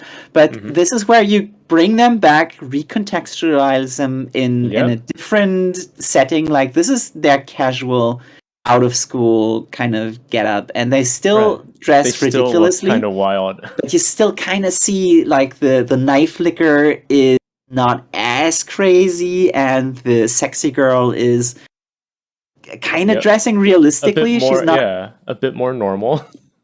And the scheming fox-eyed Kansai dude is also looking pretty normal, but the only one who really stands out is the Vogin big guy.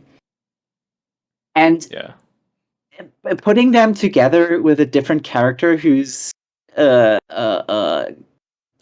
outsider. He's that's we can such now a perfect evolution. We can now see them through his eyes as well. Then I really loved how him thinking about like, oh, this must be this guy and this must be this guy. But he remembers all of Miharu's explanations for who they are. I really love that he's dropping just visual references to all of them for everybody else except for Kanji, who he says he's genuinely just nasty. Yeah. He hates him. I love it so much that it says more about Miharu than about Kanji. Yes. But yeah, the rest of them, the big guy, of course, gets mistaken for Moi. Of course. The psycho knife flicker gets mistaken for Keigo because he gets described as the werewolf with dyed hair. Yeah. And Moi gets described as he's the ogre with spiky hair. He just got out of the mountains, so he's still a little bit He's just got out of the mountains, so he's covered in scratches.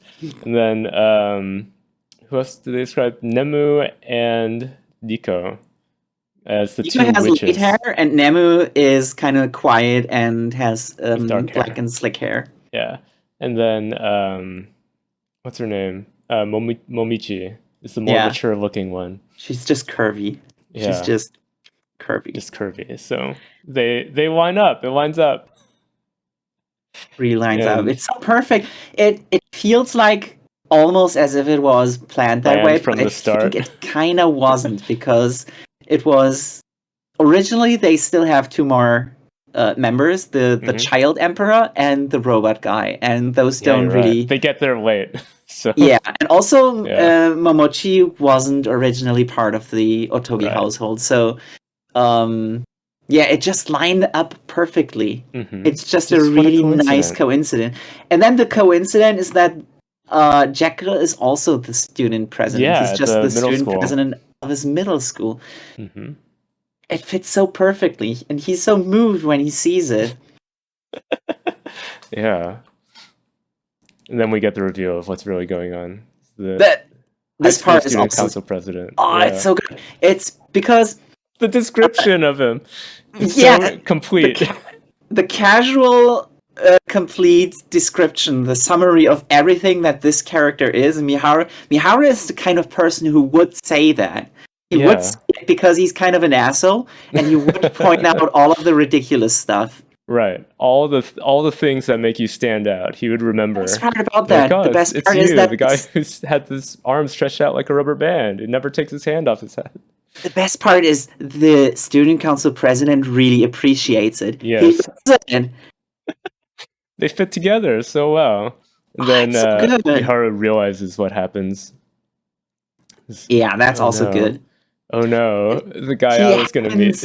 He happens to say it perfectly to realize, oh shit, I bet this is what's going on. I might as well follow this guy and check it out. And then he's right. Yep, they're there, and they're doing a weird musical performance, playing bells to sing happy birthday to the high school student council president. And it turns out that it's all perfect, because the high school student council president sees the middle school student council president and is like, you'd be perfect. You have to join the student council when you get to high school. You know this shot? This is another shit. They're so close. People would mistake them for double kissing. presidentship. Yeah. Especially since the student council president always talks about like how he wants Moi. That's right. Yeah. He wants now this guy. He wants this other guy. He's got suddenly so many options. Mm-hmm. Yeah. So many choices. This is what's going to free Moi from having to join the student council. This guy's going to do it instead. I really like this. I liked it. And even the punchline is a good use of a mix of things that previously didn't seem like setups for something. It just seemed like side gags. Like the entire student council seemed like a just little side joke. Like, oh, they're so nutty, isn't that funny? And then they put it together with Miharu's boyfriend. Even if it's not a coincidence, I think it's not a coincidence, it's perfectly if it's not written. A coincidence, then good job. You did a really good job at setting that up. And the punchline of this whole thing is so good, because imagine if you were to introduce Jekyll to the household, right? What kind of story would you write for that? You'd have to make some kind of something would have to happen. Something would have to happen. Because it can't just be him viewing them, since he's also kind of the straight man, and that's what Moi's role is. And we've had situations where newcomers get introduced to the whole household, and they see all their quirks, and so they have to shake it up. And the shake up is that he meets people who are crazier, weirder. And then he's disappointed by meeting the usual crazy people. Yeah. Perfect. That's great. This is so perfect. I bet you could still put in more stuff that would make me happy, but this is 95. I think this is one of my favorite chapters. Very good. Yeah. I love it. This is excellent. It's the kind of chapter that gives you characters, but also gives you laughs. So many. Yeah. And so many shipping. opportunities. Lots of shipping. The AV Club is going to be busy tonight. Nice. That's all they're shipping. Yeah. Well, going on, I think from here on out, just a warning to any listeners. That's the end of the good series. Yeah, good times are over. There's no more good chapters from here on out. Everything Only else suffering ahead. is suffering. So be forewarned. But let's get right into it. Starting off with you have to eat the bitter medicine in order to appreciate the hamburger. That's right. Yeah, we got super smartphone. Yeah, it's so sugoi. So sugoi. Yeah, so how did you like this chapter? I didn't. Well, it was fine, let's say. Mm-hmm. Wasn't particularly good. Did a bunch of stuff that I didn't really appreciate. Mm-hmm. This is the chapter in which Muura gets assassinated in prison. Yes. So last week we saw there was the guy getting the poisoned food from Imura. Mm-hmm. And heading over to the prison, and he was all sweaty. So I was like, oh, I wonder why he's all sweaty. And now he's getting blackmailed. Yeah, he's getting blackmailed, and it's a murder-suicide assassination.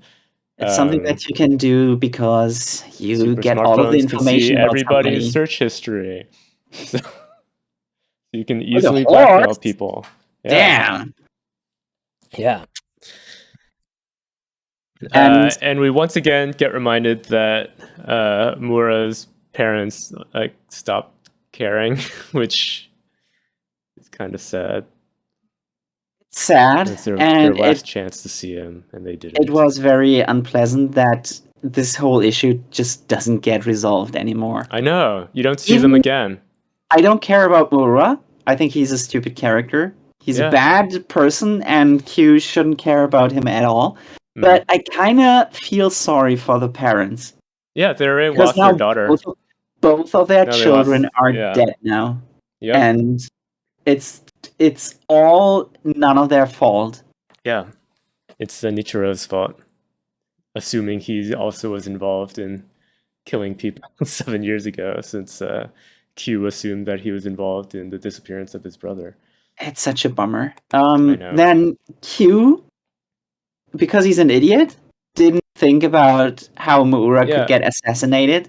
Yeah, I don't know how he didn't figure that when he just handed him off to Suyumizu and was like, take care of him, without thinking like, oh, well, since Zenichiro has a super smartphone, he could find out all sorts of blackmail information. And like, I mean, it's the sort of thing where I've seen like movies where I forgot the villain has a superpower that could defeat me. Yeah, he's like, I forgot the villain has the same superpower that I do, and I didn't think about this evil thing that he could do. Because like, I've seen movies where people get assassinated in prison simply because the bad guy pays off a guard to look the other way while the assassin takes care of the person. So it's like, you would definitely think of that, even if you're not like thinking of this convoluted poisoning plan where you kill the delivery guy too. It's like, I don't know why he didn't think of it. He's supposed to be a super genius, and he just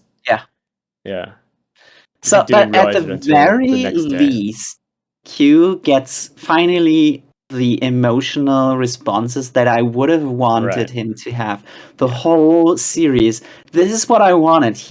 His kind of aloof. Yeah, previous to this, he's just a bit too autistic. Like, even when he's in life or death situations, he doesn't really show much emotion. Yeah. So now we finally get it. He's sweating, he's yelling, he's scared. This is what a normal person would feel like in a situation that he's in. And I think that's also way more interesting and relatable than just him being a smug asshole. Like, I thought about this. I'm just going to do it this way. And even when people like Kimi are like, oh, why not do it this way? And he's like, nah, I figured it out already. I'm going to do it this way. And he's yelling so hard. He's angry. He's scared. He's this is almost this expression down here in the bottom right panel is kind of reminding me of Light. Well, so like, why he is like he is just a He's like a copy of Light that's supposed to be a good guy, but also much dumber. But why didn't we get this before? And I kind of have a sneaking suspicion with this chapter. Editor meddling? Did the editors tell them, you need to give this guy some more emotion? I have more proof for this, this suspicion, but one of the main things that I think is going to happen is that they're going to pick up the pace because they got their first warning that things are not going well with the series.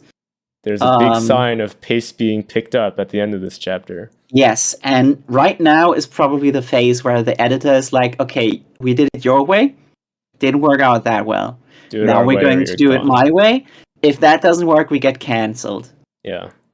And first thing is, give Q more emotions. If he's not freaking out over somebody he thought was kind of nice getting killed through his kind of an stupidity, that would make him so unlikable. You have to make him react to that appropriately. But do you know what they failed to do? Yeah, they do like give him so many emotional reactions here, even crying over Mora. But do you know what they missed out on this page? A birthday cake. No, he didn't listen to Oda. And he didn't make Q snotty enough when he's crying. It's not as believable still. No snot, no. Well, the chin is kind of crunched up, so... Yeah, he got that part right. But yeah, he's so upset that he's hitting his bed hard enough to bounce Kimi away, to go flying through the air and crack on the ground and have to be repaired. Consistency's sake, it's kind of stupid that he doesn't check the new messages and just wallows in regret. Yeah. I know why they did it as a transition to the next step of the series. Yep. But it's kind of out of character. Even though I like him being upset, I would have wanted the scene to just fade to black, and the next morning or whatever, when he has collected his thoughts again, then yeah. And instead we get the roll call. Roll call. Yeah, haven't had one of these for this series yet. So now we get the names for everyone. Yeah, because this guy Ken, he was the one who was kind of watching them before, right? Yeah. Yeah. Basically, main character number 2. Yes, he looks like more of a main character than Q does, and he's even got a female friend who also has a super smartphone. His childhood friend? Yes. But we haven't seen Q's female childhood friend for a long time, have we? It's been a while. They rescued her from the high rise, and then we haven't seen her. He proposed to her, and that's the end of it. We don't need to see more of it. Their romantic relationship is already resolved. Yeah. They're going to marry. They're going to have 5 children. It's very bold of them to just do that at the beginning, so you don't have to have anybody questioning it for the rest of it. It's unlike in Blue Box. Oh, I was gonna say in Astra, Lost in Space. There's a character who has a childhood friend, and she's always like, "Oh, I can't tell his feelings because he's so straight-faced." And she's like wondering, like, does he actually like me or not? And everyone else is like, oh, she obviously likes him so much. And then at the end, it reveals that he's like, oh yeah, of course, always. Like when we were kids, you said you wanted to marry me, and I took that seriously. And he just isn't good at showing emotions. Anyway, so this page comes after we get confirmed that you get a ton of points for killing another smartphone holder. Because Zenichiro gets 85 points for that? Yeah. And then I think Q also got some points for revoking smartphone users. Basically for making Mura revoke his own making Mura access. give it up. Yeah. He got points too, but I don't think it was as many points as Zenichiro got for straight up murdering him. Oh no, I think it's 100. Oh really? It was more? Okay. Yeah, it's more. Okay. That's why Imura is apologizing to Zenichiro for not letting Zenichiro get all of those points. Yeah. And also it shows the occupations of these guys. So it's revealed that Imura is a medical student. Mm-hmm. And it's like, how does he have time to do all this shit? Well, That take up all your Japanese time. university means the hard part is getting in, and while you're a student, you can basically slack off and do nothing. Okay. Well, And you're I you can go out and do crimes and it's fine. You still graduate. I don't know if it's the same for medicine, but usually if you're in university in Japan, it's always depicted as this is the one time where you can just do whatever you want for 4 years. You can, because everything, the only important thing is, I think, the entrance exam and the final exam. And once you do those, then everything's fine. And even if you become a doctor, I kind of expect that, because that's for almost every other job, or at least for how it was the whole system was designed, that you could basically be an archaeologist in college and then you just start working for a bank. Could be a hunter. Yes. So you could technically be a hunter and then you just work for a bank, because all they want is they want to see graduation. That you've got a diploma. They only want to see your hunter license. They don't want to see what you're specializing in. Right. And I can kind of see that even for medicine, because the medicine system in Japan is different than ours, probably. Yeah. Well, I know it's different in like every country, because I've heard about people who are doctors and then for whatever reason they move to a different country and they have to restart training, like not medical school, but like residency training. They have to restart it because it doesn't count if it's from a different country, because the requirements are different. Anyway, going on, we get I have some the new characters. Observations. Oh, okay. Tell me. So the age range of everybody is weirdly between 14 and 28. Yeah. Right? That is the manga age range. We have 3 actual thoughts. Yes, yeah. I'm a bit surprised at that. So we got this VTuber in the middle, and then a hostess. Is she a VTuber? I think she's one of those VTubers that takes pictures of herself cosplaying as her character. I wonder if before debut, everyone's already seen her in sexy clothes in real life. The other one is an actual YouTuber. Yeah. And one of them is a hostess, which is like the real life version of what you're doing as a sexy booby streamer. Yeah. So that's kind of weird how we have 4 female smartphone holders and 3 of them are kind of like not very wholesome. And technically, if you add 2 of the male characters to that, the Harajuku shop attendant and the wrestler, whose name is, by the way, Power Mountain. It's stupid. Nice name. It's really stupid.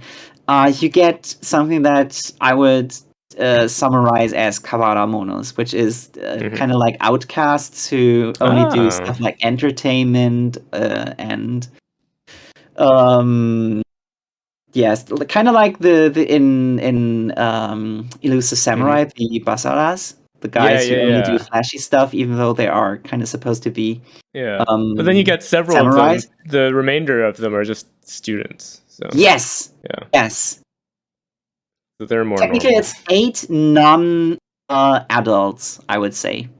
I wrote them down as shakaijin. Shakaijin is somebody who's part of society. The only person who's really like in society is kind of like Zenichiro, but I would have said Imura, because he's like the most advanced of the students. That's closest to being a normal adult. but then Zenichiro I wouldn't count because, I mean, he went straight from being a rich kid to being a CEO, right? So I don't think that most people would be able to understand him in society. 1 second. Mm-hmm. The other person who's pretty old is the wrestler. Yeah, he's the oldest. He's the oldest. He's obviously a working adult. Yeah, but in a weird kind of odd job. Weird profession. Yeah. It's very odd. And two of them are still silhouettes. Yes. Two of the students. So we don't know what their quirk is yet. One of them is scared, and he's the youngest. Mm-hmm. And he's probably going to be the first ally. The next ally, I would say. And the one who's caring for a disabled person. He's such a good guy. That might also be one of the next allies. Mm-hmm. You think the rest of them are going to be the enemies? Yes. Yeah. Because the YouTuber, the streamer, she probably has a lot of power over all of her followers. Yeah, exactly. And she can harness even without her smartphone powers, she'd be able to sick all of those many Twitter accounts on you. Yeah. She can do the thing that they did to Shia LaBeouf's. Yeah, exactly. Flag. Just with the power of all her simps. Yeah. It's like, I'm not even going to have to use my super smartphone. Just use my regular smartphone. Yeah, and there's even another girl who's a streamer, but with, streaming or just music YouTubing? But she seems to be tired. I hope she has some mods. She has to get her mods to sick the simps on people, unlike the energetic one who will do her himself. I can kind of imagine both of these girls fighting against each other at the same time. Yeah. I have a slight suspicion that the series won't last long enough to explore the story arc where both of them take the center stage. That's too bad, because now thinking about the two of them being YouTubers and fighting each other with super smartphones, I'm like, that's more interesting than fighting Zenichiro.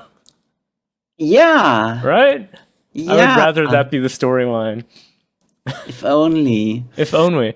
Yeah, we need an alternate reality version of the series where we're in charge of Ken is the main character. Smartphone. And it just begins with him realizing that his friend Ray also has a super smartphone, and they're figuring it out. And then she has to fight this other YouTuber with the super smartphone powers.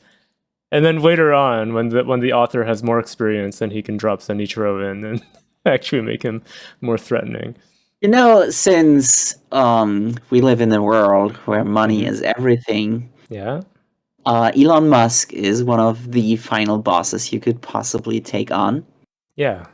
So, starting out with the first villain of the series being Zenichiro. Yes. Was too high. I think that was kind of a Doppo move.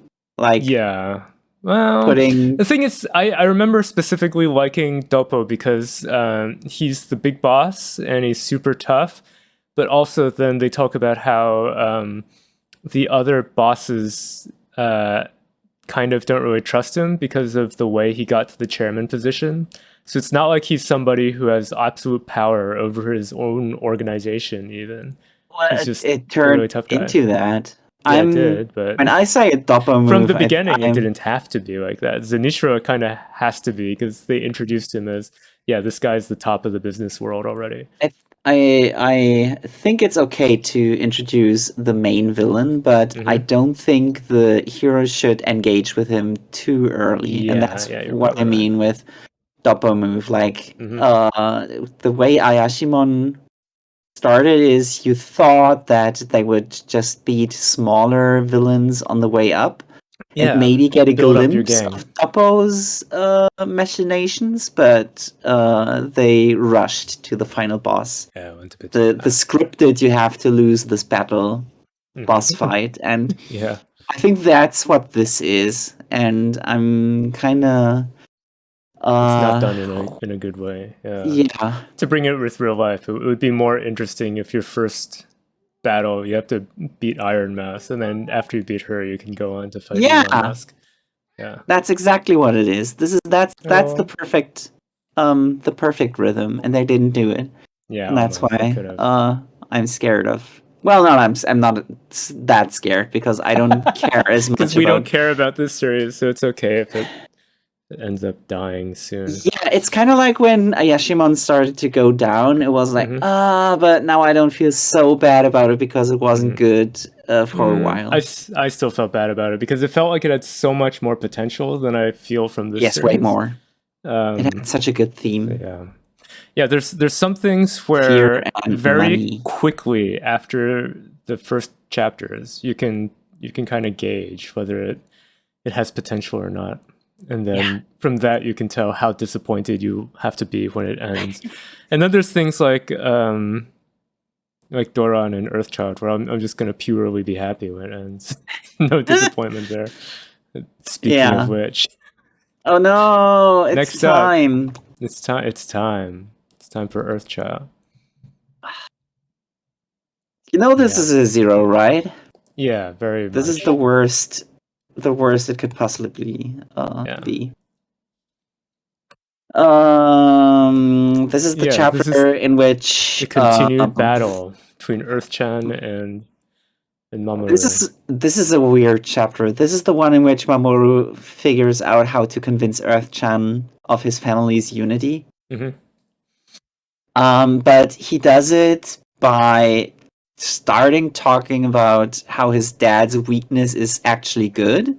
And then the flashback that's supposed to explain how it's good that his dad is kind of weak. That turns into a flashback about Maromi, the astronaut bitch. I can hear that cat. Yeah, she's right here. Say hello. She never does when you ask her. She just did. Anyway, so you hear her purring? No. Okay. I don't get the healing vibes. No. Sad. No resonance there. So it starts off with Earthchan firing lightning at everybody. Everybody gets hit once at least, and I'm pretty sure you would die if you get hit by a lightning strike full on. Yeah. Mamoru should be dead. He should be dead. He protected himself last moment with his psychic powers. Why would she attack him? I don't know, because she specifically said she wants to keep him alive. That's the wrong screenshot. That someone stepped on the keyboard. This flashback really just proves again how Maromi is a total bitch. Yeah, I don't like her. Did I write anything about her on this? I don't think so. Oh, I said they're doing the thing with the dumb astronaut where a character really sucks. So, and then the writer kind of realizes it, oh no, I made this character kind of lame. So instead of actually giving them a good scene, they just have another character tell them, "Oh, actually, you're cool." So, and then move on. And that's not the right way to do things. So why did this vignette have to happen through a flashback? Why didn't we get it naturally told in real time? Probably because the author didn't think about it until just now. So we had to deal with the weird rush to battle Earthchan. Because maybe if the author thought more so hard. Yeah. It's hard to believe with the amazing complexity of writing we've gotten before, but yeah, I can completely believe that the author just kind of forgot until now. Oh, I should put this in. Because there's one panel that I liked. Yeah, it's the one where Aibea gets a sword. He loves it. He loves it. He's so happy about it. If the manga was just this, I would be so much more lenient with it. But this is. The size of this panel was so small. with so many things, the slice of life stuff is so much better than the main plot stuff.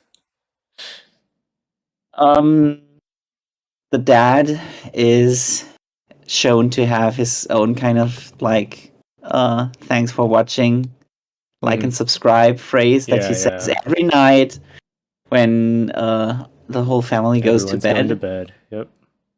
Gotta remind everybody to like and subscribe, just like we need you to click on like and subscribe on this video.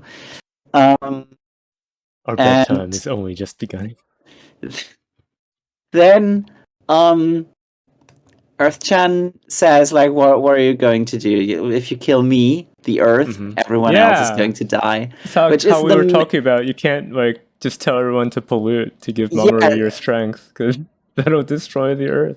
Pointing out the main problem of this whole story arc, where the Earth is the villain. Yeah. You can't win. Yeah, and then there's a reason that typically when there's a personification of the Earth, it's either neutral or helpful. Yes. Yeah. Because otherwise it creates problems. And then they find the one way to convince her to not be a total evil bitch, which is show her meeting time. What it's like to be a family member. Which shouldn't she know already? Yes, she should, because she's so dumb. She knows everything that happens on Earth. It's so stupid. Why would this do anything to her? If you put me inside my own body and let me live through the workday of a cell, I wouldn't become more. I wouldn't like the cells more. Have you watched the anime Cells at Work? I should, but I haven't. Okay, it's got some really good character designs in it. That's the main reason why I would want to see it. If the new season of that comes out and the main villain is the person that they're living inside. It would be so bad. No, wait, actually, see, that's the thing. There is that's something I do know about the series. There's that work Black, which is about cells inside the body of somebody who's unhealthy. Oh, so in that case, then the thing that they live on is their enemy, but in a different way, because it's not like they're not fighting the body; they're trying to make it better.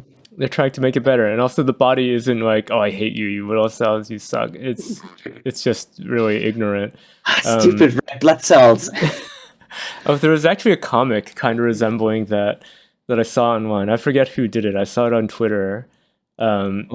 Where there's a bunch of cells working hard, and they're like, "Oh, we haven't had a break in so long. We need rest." And then it's all like the blood cells and cells like that. And then the neuron is at the top commanding him. The neuron is like, "No, we just got a message from the brain that we have to stay up 4 more hours to read Reddit." It's like something frivolous like that. It's like sometimes.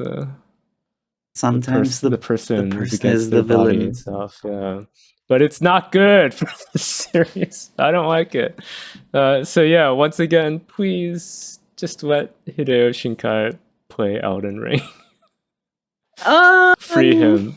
I think there is light at the end of the tunnel. Yeah, it feels like it, but it's not coming fast enough. Definitive proof of it, and you will have to wait until we're at the very end for me to reveal it, because it's a treat.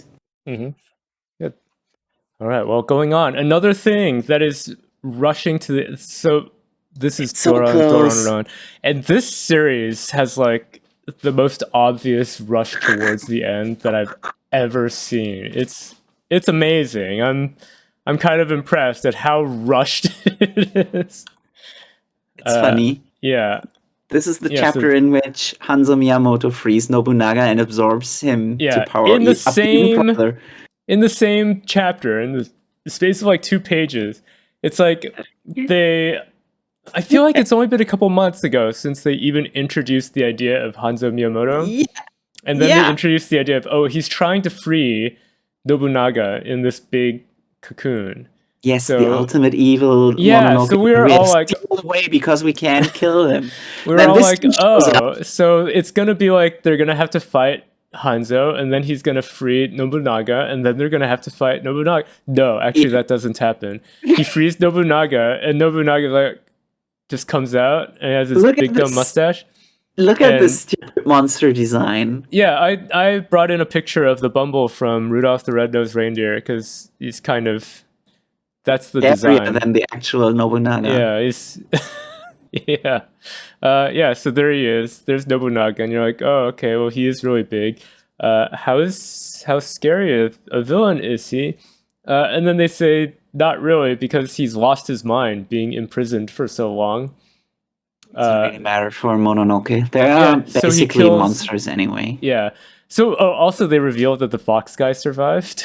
They're like, he lived. Somehow. Yeah, somehow the fox guy got survived.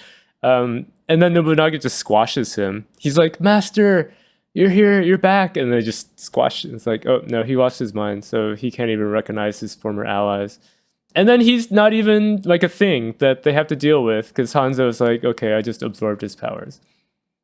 And yeah, it's really dumb. And it mainly just gives him this big weak spot on his chest for everyone to shoot at.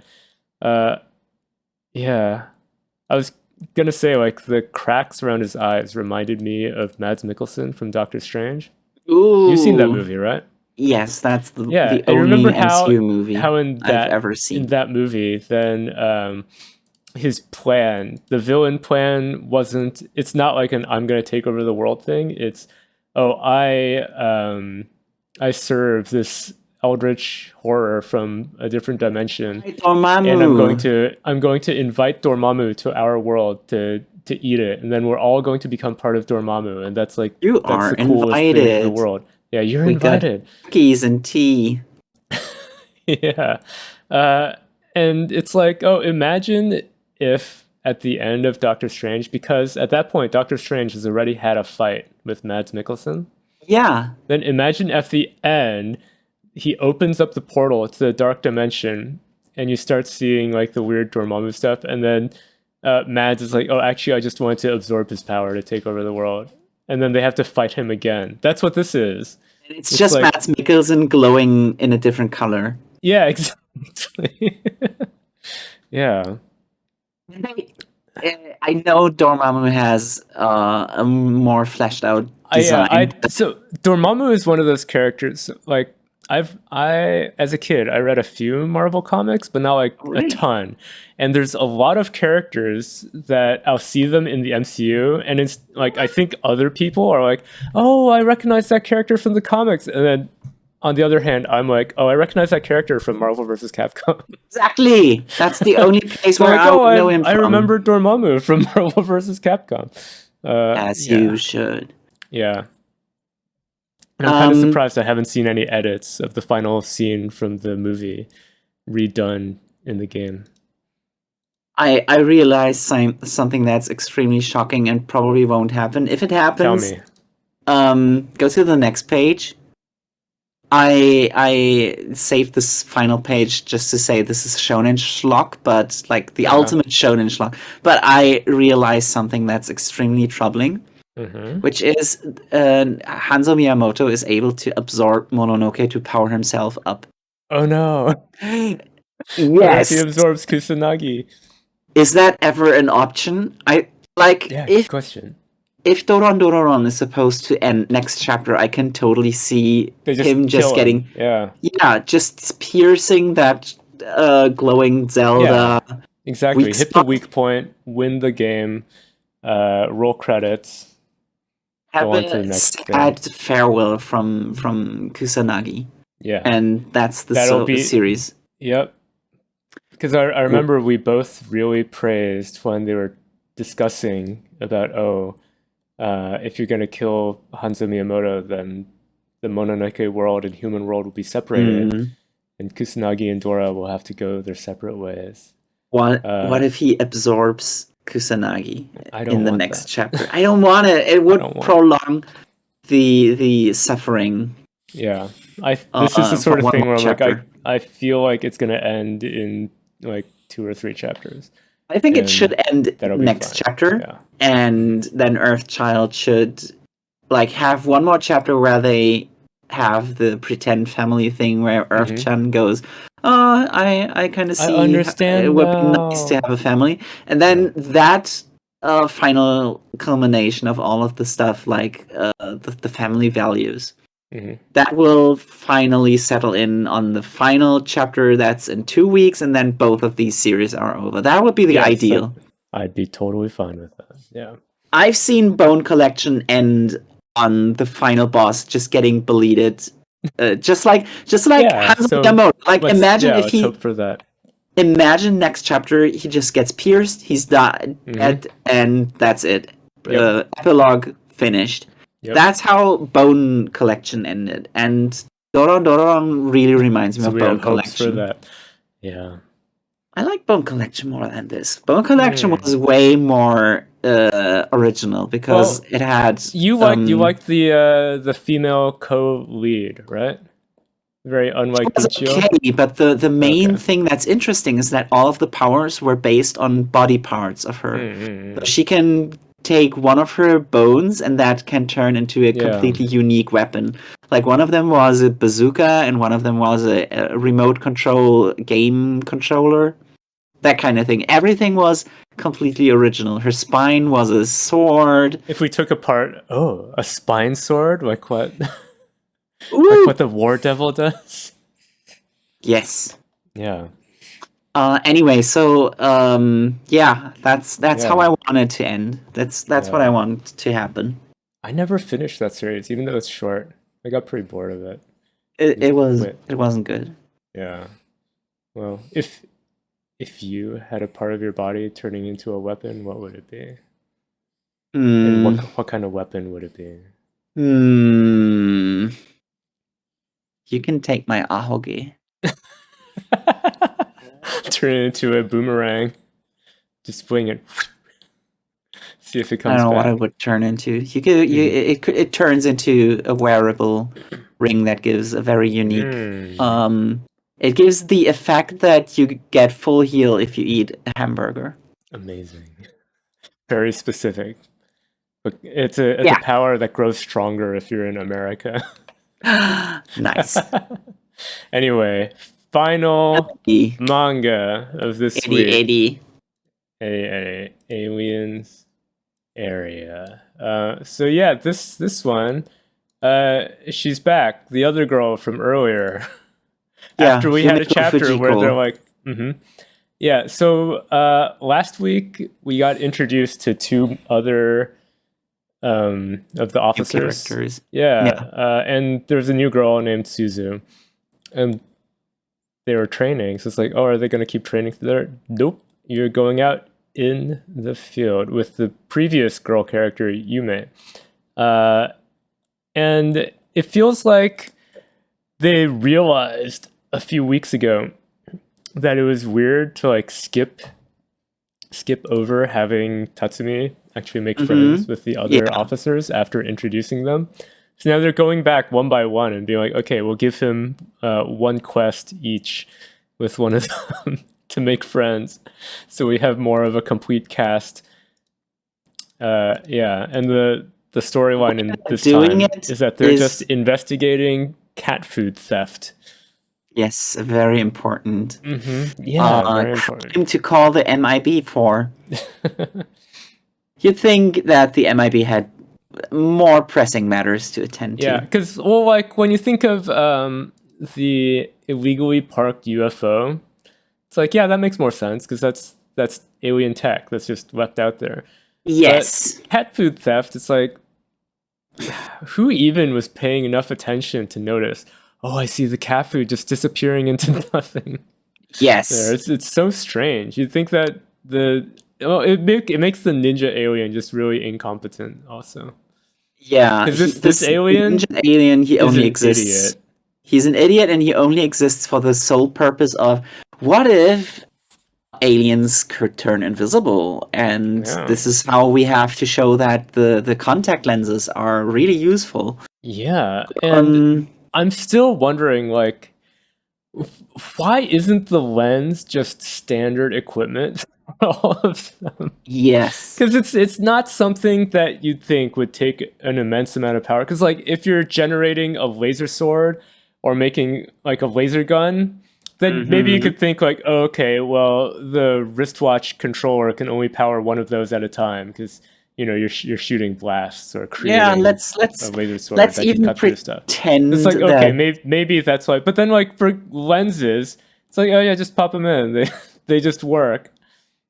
So yeah, it's like, is it really expensive from space? No, it's so little. So could pretend that everything has to be powered by one of those things that Tony Stark puts inside his chest. Yes. And they only have like 16 of them. Yeah. So you can only have like I can't do math, but like a few people can have those, and that's why they limit it to only 3 per person.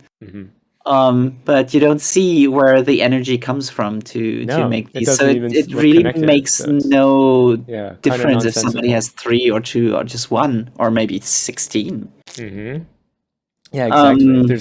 There's no real explanation for it because they don't really go with the rarity explanation because it seems like aliens come here all the time. So why not just like set up a trading post to get more tech from outside to be able to use for your operations? Something that I kind of appreciate is the plot line that aliens love Earth culture, specifically anime and whatever Japanese bullshit. Because if you were an alien, wouldn't you? Yeah. Yes, that's the thing. If you've read something about like if aliens are real, right? There's different approaches to how aliens could be real. So some people say a lot of civilizations across the universe just never reach the point where they can develop intergalactic travel. And then another philosophy is that a lot of civilizations have developed. They've come and gone. Intergalactic travel. They developed AI and it petrified them to try to give them everlasting life. No, not that one. Not that one. A lot of people believe that aliens are probably totally real and already here, and they are just observing us, and not making their presence known because of literally something like the Prime Directive in Star Trek. And I guess that makes sense because you can't just hand us alien tech and expect us to be responsible with it, because like if you gave us the technology to have like sexy alien booty, a lot of people, me included, would probably like use it for evil. And and self-report here. there is it's a joke. There was one anime that was really shitty, but kind of had the same plot, which is what was it called in English? Hayore Nyaruko-chan, the one that had all of the Lovecraftian gods as cute anime girls, because they come to Earth because anime and stuff is really awesome, and that's why they want to experience it. Of course. And I think that could be the one thing in Alien's area that that would work in its favor, because why else would you pick Earth, like the most primitive planet that you can think of? Right. Unless you just like their culture. And that even kind of lines up with historical examples of travelers. Like right, yeah. Like, what's his name? The Neo guy. Neo. The Japanese video game. The game that's like The Witcher in Japan. Is it John Adams? I keep forgetting it because it's such a normal name. It's very generic, yeah. William Adams? William, maybe. Let's call him William. Yeah, the aliens are just like William. They're actually from a civilization that has better technology, but they like the culture so much. They're like, I'm just gonna hang out here. Yeah, I would do that. Exactly. I am doing that as an elf. Welcome to I think Earth. I think it's kind of all of these mini adventures are really mundane when you think about aliens. A few pedestrian crimes are okay, but right now it almost feels like the author got the note that all of this like assassination royalty that nobody liked it, so that's why he's doing nothing. Go back but to more normal things. Make it more because slice of life. all of these Get this big plot out of here. We don't want it. all of these crimes that are happening right now that Tatsumi is getting introduced to, that's super normal Japanese police. Yeah. It's like the equivalent of people who go to Singapore to tour and they end up going to jail and getting spanked because they spit gum out the wrong place. I've watched Japanese news for a while, and sometimes like a whole week would happen, and the most exciting thing they would report on is that somebody put a dent into one of the railings at a highway, and somebody must have bumped into it, and we were still looking for the culprit. It's now slightly like 0.0 1% that's less safe on the highway. You get news like that just because they can't report on the 7 out of 20 people who get killed in devil attacks because that would make the devil stronger. So that's the only reason that you only get that kind of news story. I guess, yeah. So there's this whole chapter is it's kind of not noteworthy. There's an action scene, but it's kind of a non-issue. They catch him. They see him with the lens and they catch him. Show me the final. This kick. They're friends now. I was looking at that and I was searching because I was like, oh my god, I've seen this kick so many times recently, but I don't remember where it's from. It's from Licorice Recoil, and I think that one is even a reference to something else. How deep does the rabbit hole go? People saw this Licorice Recoil, this Lico kick, and we're like, oh, just like Eddie. anime girls kicking each other. That's so cute, and I think this is a reference to it, and it feels kind of cheap. Because it's like, my new fetish unlocked. I have to put it in right away. It's the first thing I do. It's not even the same kind of kick. Because in that one, I remember the kick was kind of with the back of the foot while they're walking, not the side kick sort of thing. Is it? Yeah. Pretty sure. I think I'm still right to say that this is...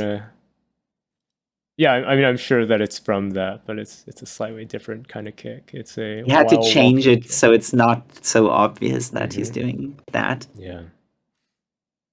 Everybody just wants to get kicked by an anime girl nowadays, and it's disgusting. Yes. Anyway, so says Dr. Patel.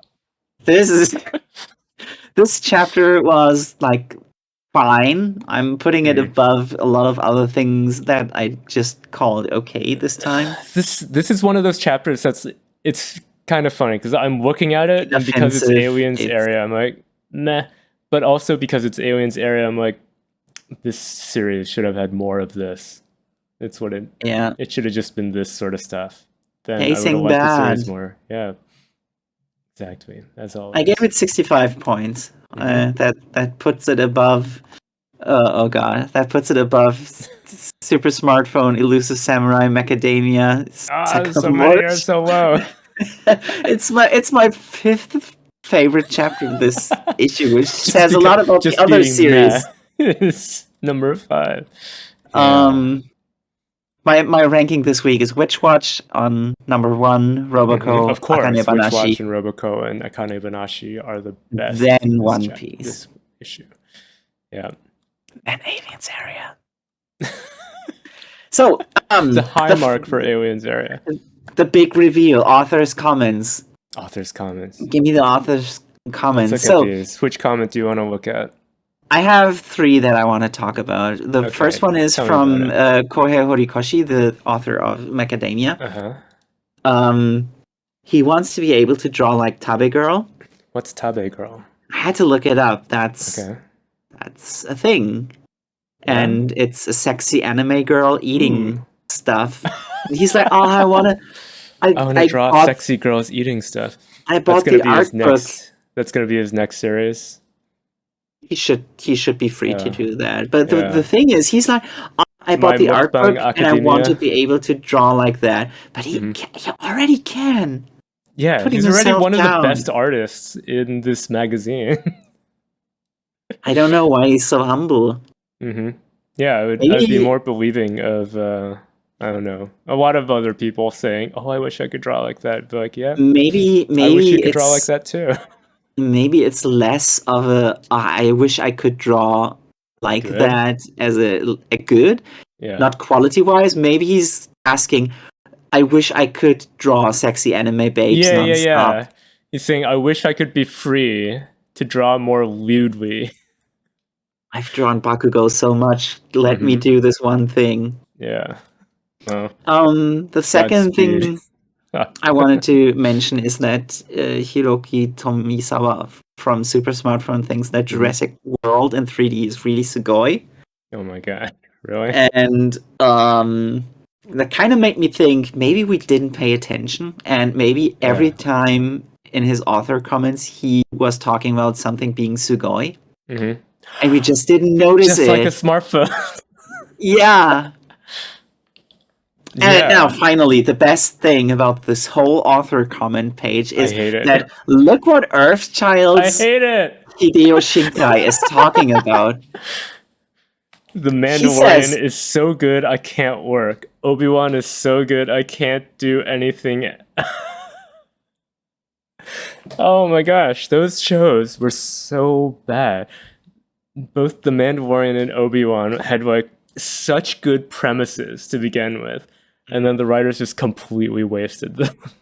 Makes sense for him to love them, right? It does make sense, yeah. Start out with an interesting premise and then just throw it away on just weird stuff that doesn't really match the story and constantly doing twists for no reason. Does it give you satisfaction to know that the person you hate the most has the worst taste? Yeah, very much. Oh, if only he'd said something about Boba Fett as well. Well, but there's a hidden meaning in this. Have you noticed it? No. Why does he suddenly have the time to watch 2 shows? Oh, because Earthchild is ending. It's not just ending, it's already over. He already finished it. He submitted the final chapters already. Yes! Oh. All right. Yeah, you remember good news. Right? Very good. That's very cool. All right, you heard it here first. We figured out from the author's comments, Earthchild is finally over. The evil has been defeated. Finally gets to play Elden Ring and do other stuff. Yeah, why is he watching The Mandalorian and Obi-Wan instead of playing Elden Ring? Oh, it's kind of like you've been drawing for a few weeks and you fucked up your fingers. Like, my hands hurt. I can't. He can't play Elden Ring just yet. Yeah. He has to, unless did you see the streamer who finished Elden Ring just by playing on a Dance Dance pad? Yeah. No, I haven't. I've seen people doing that with Dark Souls, with all sorts of stuff. Like, my favorite one was the Rock Band guitar controller. Yeah. Yeah, that's a good one. And the Donkey Konga. Yeah. And did you see the banana? Somebody somehow turned a real banana into a controller, like with the electric signals that going through the banana. Okay. Oh, have you seen that Old Spice ad where Terry Crews plays a bunch of electric instruments with electrodes that are hooked up to his muscles, and he's like flexing in different ways, and that activates all the electrodes? No, but I can imagine it vividly. You should get a bodybuilder to beat Elden Ring with just his muscles. With just his muscles, yeah. Yeah, would be nice. Yeah. Anyways, that's it for this week. Yes, a little bit of news that I saw. So next week there's no One Piece. It's kind of disappointing to like go from this like almost filler chapter, to we're on break again next week. So it's like in this month it's basically 3 weeks this month without One Piece, because this one was just a recap and kind of nothing. And also not Shonen Jump specific, but there's some news of other mangas that are entering their final arcs. So we already know that One Piece is going into its final arc, but that probably means it'll keep going for a long time. Hero Academia is in its final arc. Black Clover is final arc. Then outside of Jump, then I read Undead Unluck is also already in its final arc. Yeah, so many things ending. I also read that Vinland Saga is finally getting into its final arc. And so I haven't read it in years. So is Land of the Lustrous. Yeah. I left off in the Farmland Saga, and then I heard that now he's already left with Leif Erikson. He's like in Vinland. So yeah, things have big change in that. So that's the stuff that's coming to an end soon. We should get into that. Yeah, want to get back into that. I think I mentioned a couple weeks ago that a friend of ours has been rereading Hunter x Hunter, and she's like linking me pages. I'm like, oh, I kind of want to go back and read that chapter too. So I read a couple of chapters of Hunter x Hunter from before the boat times, and it's holds up well rereading. It's a good series. Of course, now you understand can't wait for it to come back. Yeah, why roboco author always references it. Yeah, I need to read that tournament arc again to see the roboco referee in his original form. That the first part, that the part where the roboco referee is from, that's from the original, from the early Battle Tower arc, and that one was bad. But that's the new one where Hisoka and Chrollo fight, that one was really good. That was very hype. Yeah, I guess the original Battle Tower was so bad that the referee had to escape to a different manga. He had to take different gigs. I'm so happy for him to still make money. He got fired from Hunter x Hunter because his subplot sucked. They're like, get out. I'm like, oh, okay. The roboco took him in. Anything else to say? Nah, otherwise, I'm just looking forward to next week. All right, there's so many endings coming up. Hopefully. Yeah, hopefully, including Earthchild. All right. Our bedtime has only just begun. Our final arc has only just begun.